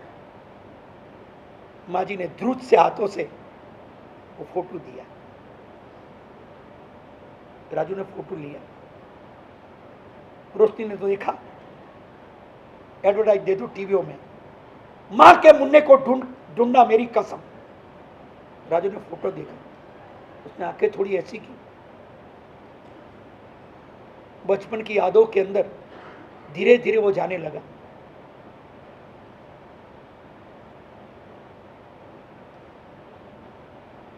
माँ जी ये फोटो किसका है? मेरे मुन्ने का है. पास में आया, घूंघट हटा दिया उसने. मां, वो मेरी मां, तू तो मेरी मां. डॉक्टर मां के गोदी में गिर गया, फुट फुट कर रोने लगा. रोशनी जिसको काम वाली समझकर आज तक अपने मेहनत करवाई, और कोई नहीं है, मेरी मां गंगा है, और कोई नहीं है. डॉक्टर गले लग गया. मां तू बोली क्यों नहीं बोली कि डॉक्टर मैं तेरी मां हूं? अगर तू बोली होती तो मैं तेरे को कितनी हिफाजत से रखता. डॉक्टर मुझे कहा गया था बोलना मत, डॉक्टर मैं तेरी मां हूं, वो तुझे भूल चुका है. डॉक्टर मैं इसलिए नहीं बोलती थी, मुझे डर था कि शायद मैं बोल दूं मैं तुम्हारी मां हूं तो तुम मुझे घर से बाहर निकाल दो, तो इसलिए मैं काम वाली बनकर रही. बहुत रही. बस अब मैं घर से जाऊं, मुझे इजाजत दो. अगर डॉक्टर ने कहा कि मां अब घर से तू जाएगी, हम भी तेरे साथ आएंगे, जाना है गांव में. रोशनी ने कह दिया, राजू अब जहां ये मां रहेंगी वहां हम और तुम रहेंगे. जिसने मेरे मुन्ने को ढूंढ के दिया है, राजू एक बात बोल दूं. अब रोशनी बोलती है, राजू, जिगर को थाम लेना, दिल को थाम लेना। मैंने निर्णय कर लिया है मन के अंदर, मैंने निर्णय कर लिया है मन के अंदर। दिल थाम के सुन ले, तू मुझे रोक नहीं पाएगा। मां, तुम्हारे मुन्ने को दूर करने वाली मैं हूं। तुम्हारे मुन्ने को तुम्हारे से दूर करने वाली मैं हूं। आज तुम्हारा मुन्ना तुम्हें सौंप कर मैं निकल जाती हूं। तुम्हारे मुन्ने को आप संभालो मां। तुमने मेरे मुन्ने को ढूंढ के दिया है, मैंने तुम्हारा मुन्ना चुरा लिया था। मां, तुम्हारा मुन्ना संभालो, तुम मां बनकर इनके साथ रहो। मैं चली जाती हूं, मैं गलत काम करने वाली हूं। मैंने बहुत बड़ा पाप किया है कि मां से बेटे को दूर किया। डॉक्टर साहब, मुझे माफ कर देना। तब गंगा ने कहा कि बेटी, अगर तू चली जाएगी ना तो मेरा मुन्ना रोएगा, और मेरा मुन्ने को रोते हुए मैं देख नहीं पाऊंगी। तू मेरी बेटी है, साथ में रहना ही होगा। मैंने तेरे मुन्ने को ढूंढ के दिया और मेरा मुन्ना तूने वापस मुझे दिया। इनसे ज्यादा क्या चाहिए? अब मेरा मुन्ना भी तेरा है और तेरा मुन्ना भी मेरा है। डॉक्टर मां के पैर में गिर गए। ये मां की शिविर, गला अभी भी बैठा हुआ है।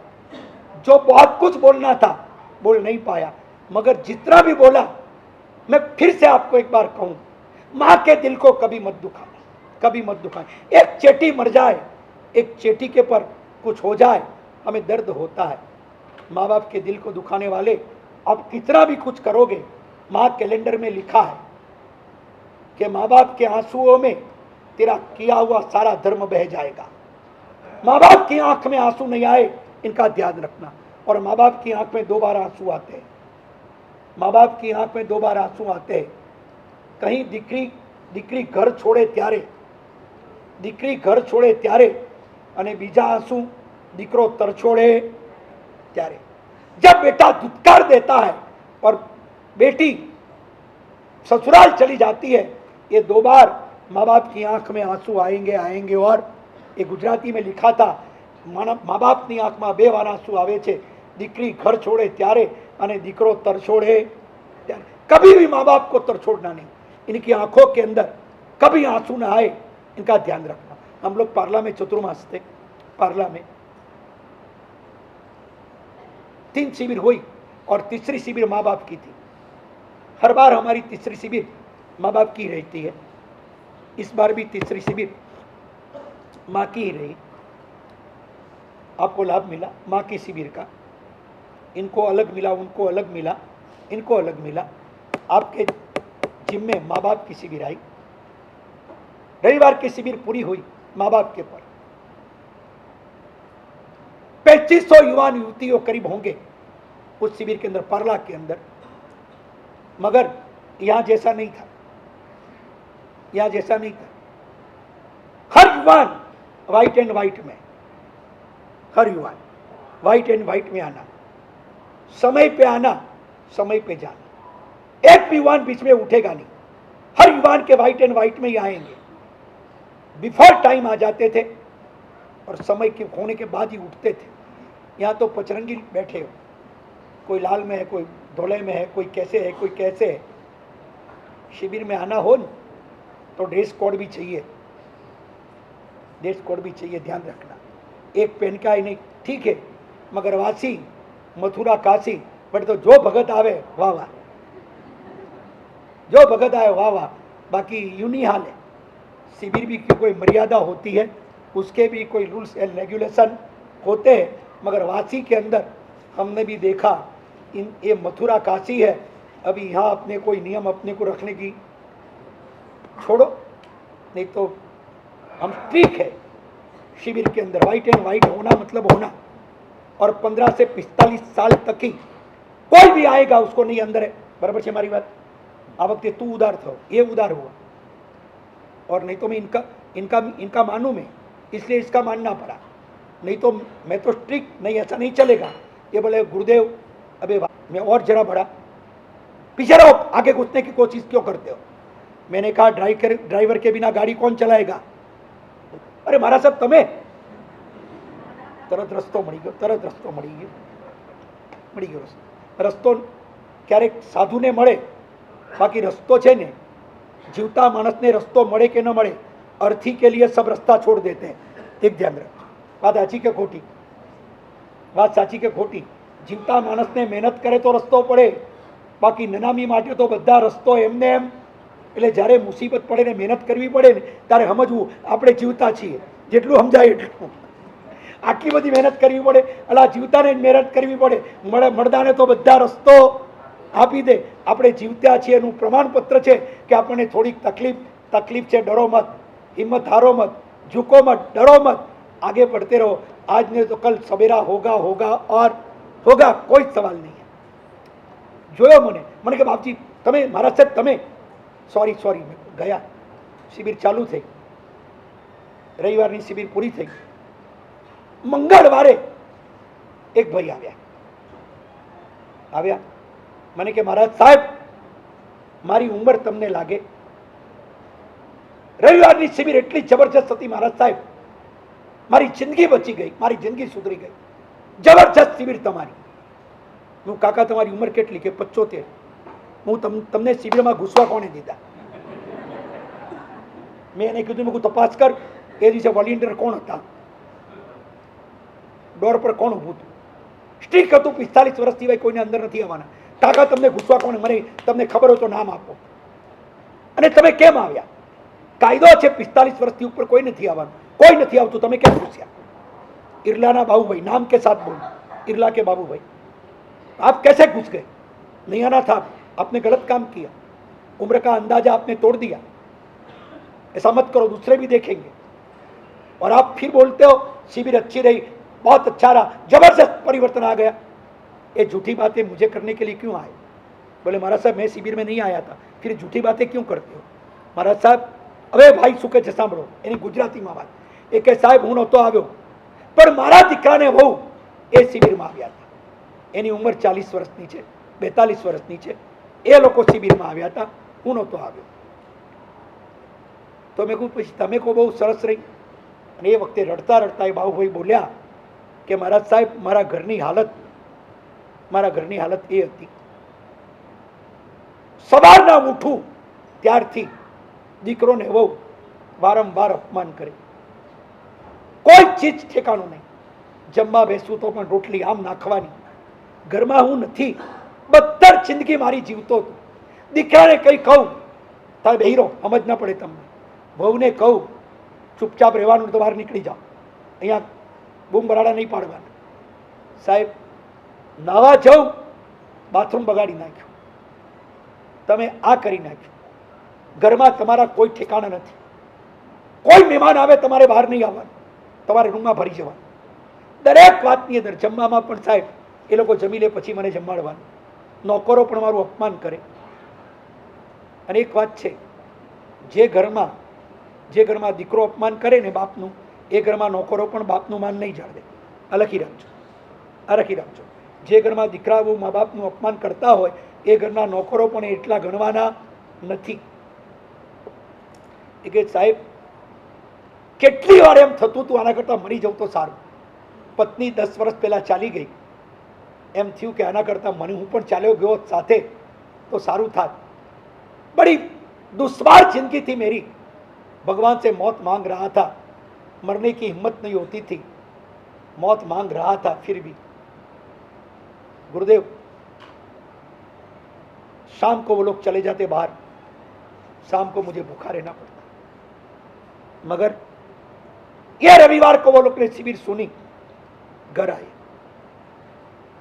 मैं सीधा रूम में चला गया, डांटेंगे मुझे, क्यों बाहर बैठे, क्यों बाहर बैठे, मैं सीधा घर में चला गया। बेटे और बहू आए, पैर लगे, बेटा रोया, बहू रोई, बोले पापा माफ कर देना, हमने तुम्हारे साथ बहुत गलत व्यवहार किया है, हमें माफ कर दो। मैं ताजुब हो गया, मैं ताजुब हो गया। बेटे और बहू, मैं रोने लगा, बहुत रोया, बहुत रोया। बेटा मुझे गले लग गया कि पापा गलत किया है हम लोग ने, हमें माफ कर दो। मैंने बहू और बेटे के ऊपर हाथ रखा और कहा पापा आज हमारा प्रोग्राम था बाहर जाने का, कैंसर, आज आपके साथ हम जिम में बैठेंगे। मैंने कहा बेटे ऐसा मत करो, तुम बाहर जाओ, मैं रहूंगा, तुम्हारी उम्र है, तुम घूमो फिरो।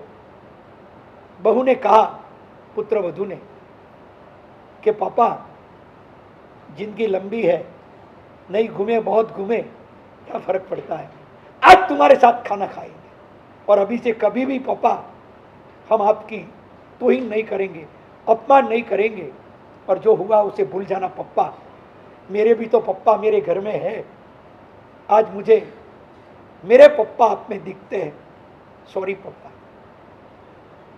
बाबू भाई ने कहा, मैंने कहा बेटा रविवार है तुम जाओ, मेरी कसम। तब वे लोग झिझक गए, बोले कसम क्यों दिया पापा। मैंने कहा नहीं बेटे तुम जाओ। तब बहू ने कहा, पापा आपके लिए चाय और थेपले और अचार रख के जाती हूं, आप कसम दिए इसलिए जाना पड़ता है, और कुछ चाहिए तो बना दूं। साहब 1 घंटा रुकी, फिर वो गए, 10 बजे तो वापस लौट आए और मुझे कहा, पापा आप सच में हमको माफ कर दिया ना। मैंने कहा बेटा माफ कर दिया तुझे, माफ कर दिया। साहब सुबह उठे, हाथ जोड़े, कल का सोमवार साहब ऐसा गया था, परसों का सोमवार, मंगलवार के दिन भी साहब घर के अंदर सुबह उठते ही बहू आई, पैर लगी और बोले पप्पा चाय तैयार है, आपको जो भी नाश्ता करना हो 5 मिनट में फौरन बना देती हूं। साहब जिंदगी में पहली बार लगा पत्नी के जाने के बाद कि घर में कोई अपना है, कोई मेरा है। साहब सुबह नाश्ता किया और सीधा आपके पास चला आया हूं। गुरुदेव अब मुझे लगता है कि मेरी मौत शांति से होगी। बोला क्यों, ये बातों से मौत शांति से कैसी होगी। नहीं गुरुदेव इसलिए शांति से होगी, जो इतना प्यार करते बेटे और बेटी, अब शायद बीमार पड़ूंगा ना तो भी मेरी सेवा करेंगे और करेंगे। मैं आप भगवान से कहता हूं, हजारों माँ बाप के आंसू नोचने वाले, आपकी जिंदगी और लंबी हो ताकि हमारे जैसे बूढ़े को कहीं शांति मिले, घर में कोई बेटे और बहू का प्यार मिले। मैं भगवान से प्रार्थना करूं कि हमारी उम्र आपको लग जाए। आपने मेरी जिंदगी को दोजख से आज स्वर्ग बना दिया है। बेटे और बहू अब मुझे शांति है, मैं मरूंगा तो भी शांति से मरूंगा, क्योंकि मेरे बेटे और मेरी बहू मेरे पास में होंगे। समझ में आई बात। जाइए घर में जाइए, जो व्यवहार किया है वो व्यवहार थोड़ा बदलो। और एक बात और भी है, माँ के साथ तो हमारा व्यवहार मधुर हो सकता है, पिता के साथ होना मुश्किल है। पिता के साथ, क्योंकि कभी पिता डांटते हैं, कभी धमकाते हैं, कठोर अनुशासन होता है उसका। माँ के साथ तो बेटा हिलमिल जाता है, मगर पिता के साथ उसका पटना शायद बहुत मुश्किल होता है। मुश्किल तो नहीं होता है मगर होता है। दोनों का ईगो भी टकरा जाए, कुछ भी हो सकता है। बेटे को यही लगता है कि माँ मुझे डांटते ही रहते, हर काम में बाधा ही डालते। बेटा और बाप का व्यवहार शायद थोड़ा अनबन जैसा हो सकता है, मगर एक और बेटे की फरियाद भी होती है कि वो मुझे बार बार डांटते रहते, समझते नहीं कुछ, हर बार में बोलते रहते। मगर एक ध्यान रखना, आखिर में वो बाप है कौन? तुम्हारे बाप है। माँ तो खोला है, खोला हमेशा पोचा रहेगा, खोड़ो हमेशा पोचो होय, खभो कठोर होय। आराम માટે ખોડો જરૂરી છે, પણ જિંદગીના બજારમાં છે ને ખભો મજબૂત જોઈએ, એ બાપ છે। मेरी बात समझ में आई? खोले में सोने से कुछ नहीं होगा, खंदा मजबूत होगा तो उम्र बनेगी, जिंदगी बनेगी, आप कुछ हो पाओगे, वो पिता का है। माँ तो क्या है? माँ एक जड़तर करने वाली है, गड़तर करने वाला बाप है। ध्यान रखना, गड़तर करने वाला हो तो बाप है, અને ગડતર જે કરે ને એને ટાંકડા લઈને જ બેસવું પડે। માં તો પછી રંગ કરે છે, મૂર્તિ બનાવનાર શિલ્પી ટાંકડા લઈને જ બેસે, કલર કરાવવા વાળો મૃદુ હાથથી પીછી ફેરવે, માં રંગ કરે છે, બાપ ગડતર કરે છે। અને ઘડતર કરવાવાળા એ ટાંકણા લેવા જ પડે. टांकड़े से कभी डरो मत. मूर्ति निर्माण करने में पीछी काम नहीं आती है, टांकड़ा ज काम. बात साची के गोटी. पीती तो पीछी रंग देगी, रूप देगी, निखार देगी आपको, मगर मूर्ति बनाने वाला तो कोई शिल्पी टांकड़े से ही मूर्ति. आज तक तो कोई पीछी ने मूर्ति नहीं बनाई. मूर्ति बनाई तो टांकड़े से ही. बाप कठोर बनी શકે છે, एक गरम થઈ શકે છે.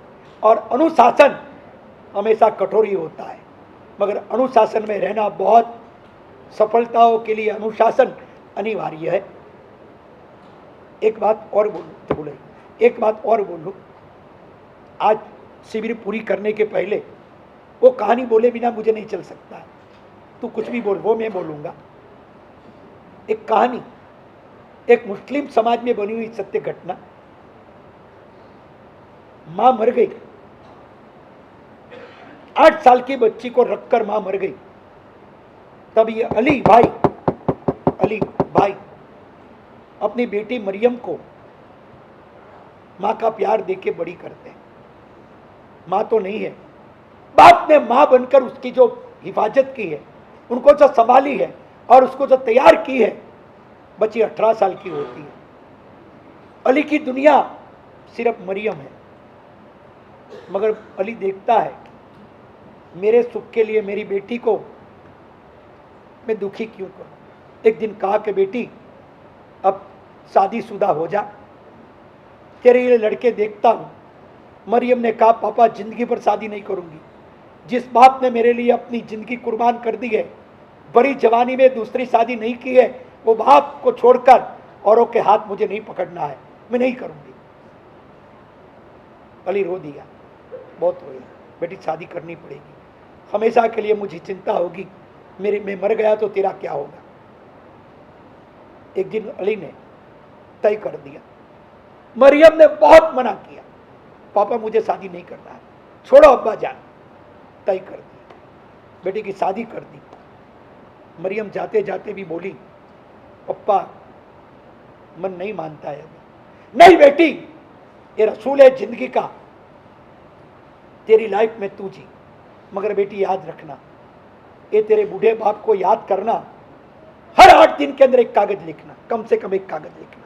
बस तेरे कागज के सहारे मेरी जिंदगी में गुजारूंगा.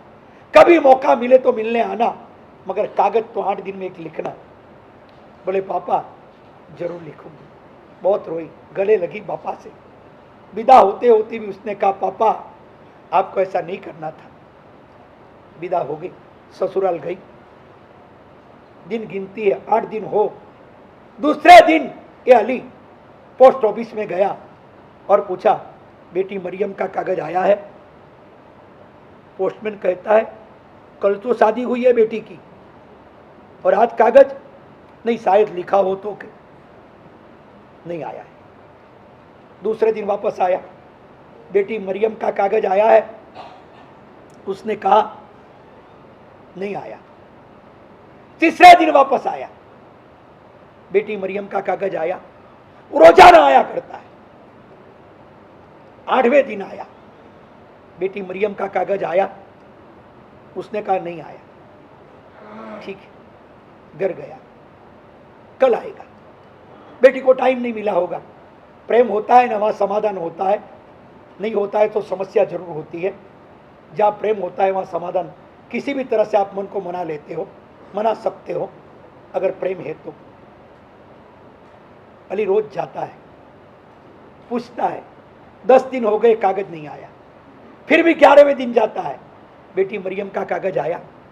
सारे पोस्ट वाले लोग, पोस्ट ऑफिस के मास्टर, उनको होता है क्या प्यार है बाप का. हंसी मजाक नहीं करते, क्या प्यार है. जब से मरियम गई है रोजाना चक्कर लगाता है ये अली और पूछता है बेटी मरियम का कागज आया. बाप का दिल क्या होता है वो ध्यान रखो. बाप का दिल क्या होता है ध्यान रखो. भले वो कठोर हो और उसके भीतर में प्यार भरा होता है. जुहू में कहा था एक दिन माँ बाप की शिविर में, जुहू में કે જજે ક્યારેક મંદિરમાં ત્યાં ચડાવેલું શ્રીફળ હશે. जूहू में चतुर्मासता जलाराम हॉल में रोजाना प्रवचन होते थे. वहां शिविर में कहा था जजे क्यारेक मंदिर में ત્યાં ચડાવેલું શ્રીફળ હશે, બહારથી કઠોર અંદરથી કોમળ, એવું તારા બાપનું દિલ હશે. સમજ में आई?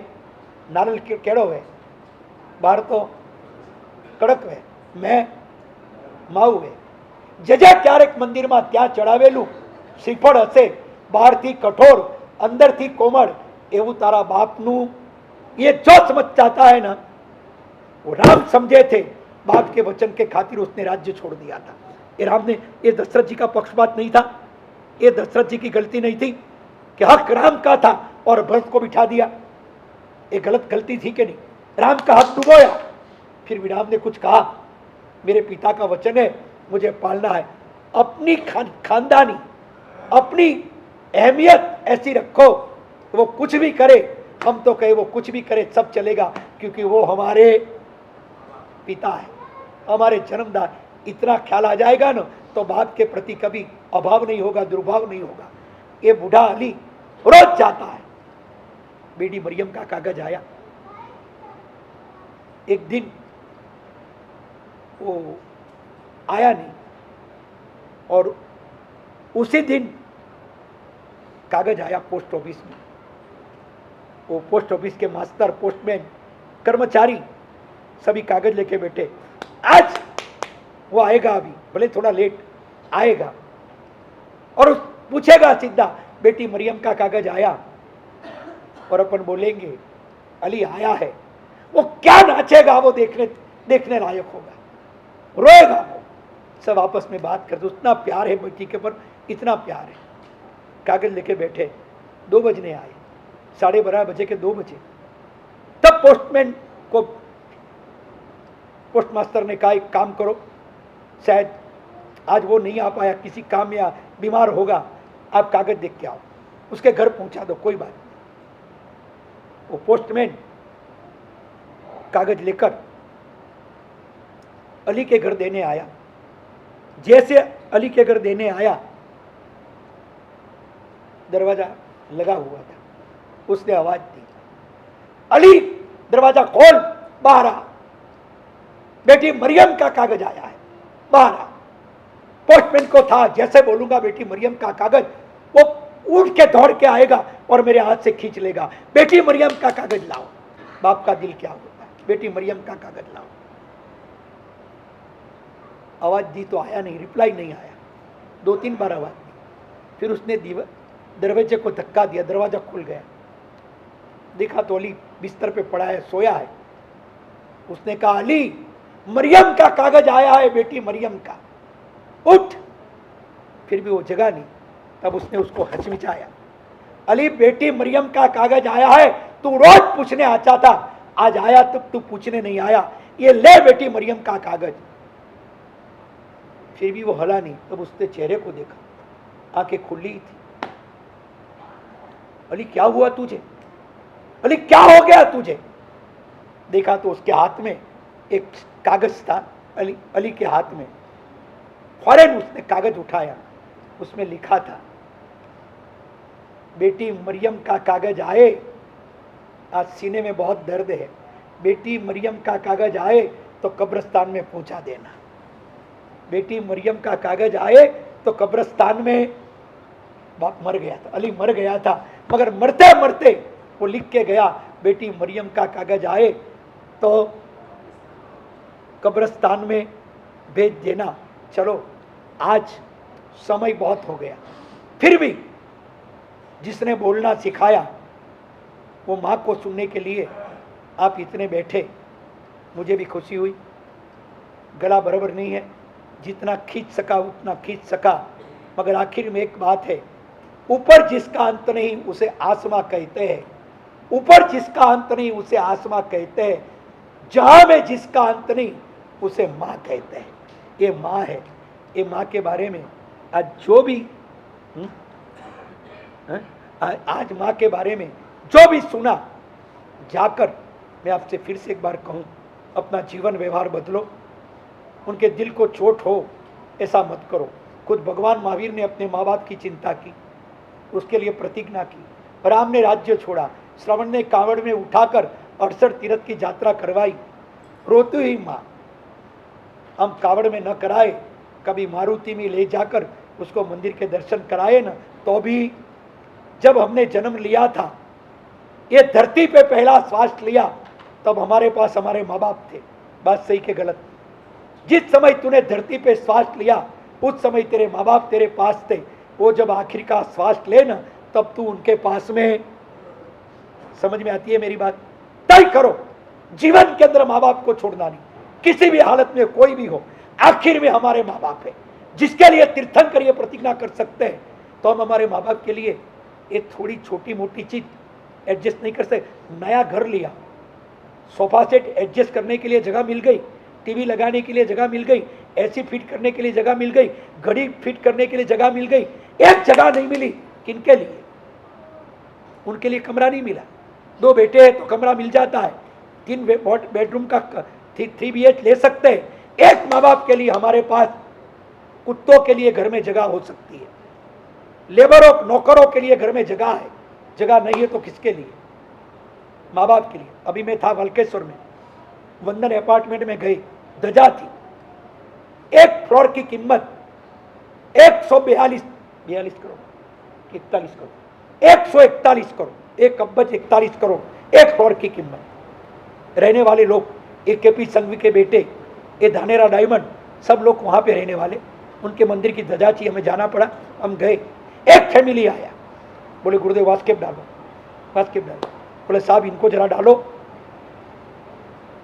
यहाँ फ्लोर ले लिया है, हर महीने 2 लाख का मेंटेनेंस भरता हूँ, नेकलेस व्यू में रहता हूँ, इसको पूछ के लिया यहाँ पे। अभी आने को मनाही करती है, नहीं मुझे नेकलेस व्यू में अच्छा लगता है। साहब आप इसको वास्केप डालो कि थोड़ा दिमाग बदले और ये वंदन में आ जाए। बोला इनको तो मैं डालूं, मगर तुम्हारे बेटे बहू होंगे ना, साहब 2 बेटे 2 बहू है, तो वो नहीं मानेंगे तो क्या करेंगे? तब वो अरबोपति ने मुझे कहा साहब दोनों के फ्लैट अलग है, वो तो अपने में वो अलग है। तो बोला आप इतना बड़ा फ्लॉट लिया, 3000 स्क्वायर फीट, और फर्स्ट एक फ्लोर पूरा, और 142 करोड़ या 41 करोड़, 141 करोड़ का वो फ्लॉट। बोला घर में रहते कितने फिर? 2 बेटे अलग है। तो साहब घर में रहने वाले मैं और ये, और एक नौकर है, और एक कुत्ता रखा है। कुत्ता भी 141 करोड़ के फ्लैट में रहता है। क्या अभिमान मत करना, इन हाथों की लकीरों पर कभी अभिमान मत करना। मैं फिर से आपको एक बार कहूं कि इन हाथों की लकीरों पर कभी अभिमान मत करना, फक्र मत करना अपने हाथों की लकीरों पर, फक्र मत करना। फक्र मतलब गर्व, अभिमान मत करना, फक्र मत करना अपने हाथों की लकीरों पर। किस्मत तो उनकी भी होती है जिनके दोनों हाथ कटे हैं। समझ में आई मेरी बात? अभिमान मत करो, मेरे पास बहुत कुछ है। माँ बाप है ना तो सब कुछ है, माँ बाप है ना तो सब कुछ है, इतना ध्यान रखना। और आखिर में सुनते जाना, धूप में बाप जलता है और चूल्हे में माँ जलती है। धूप में बाप जलता है, चूल्हे में माँ जलती है, तब कहीं घर में औलाद पलती है। धूप में बाप जलता है, चूल्हे पे माँ जलती है, तब कहीं घर में औलाद पलती है। हाथों को जला जलाकर इसने तुम्हें खिलाया, कंधे को तपा तपा कर इसने तुम्हारे सारे खर्चे पूरे किए और तुम्हें यहाँ तक पहुँचाया। ये माँ बाप की आंखों में कभी आंसू नहीं आए, इतना तो ध्यान रखना और रखना। बस सारी इतनी बातें सुन ली, इतनी शांति से सुनी आपने। मैं भी बहुत खुश हूँ।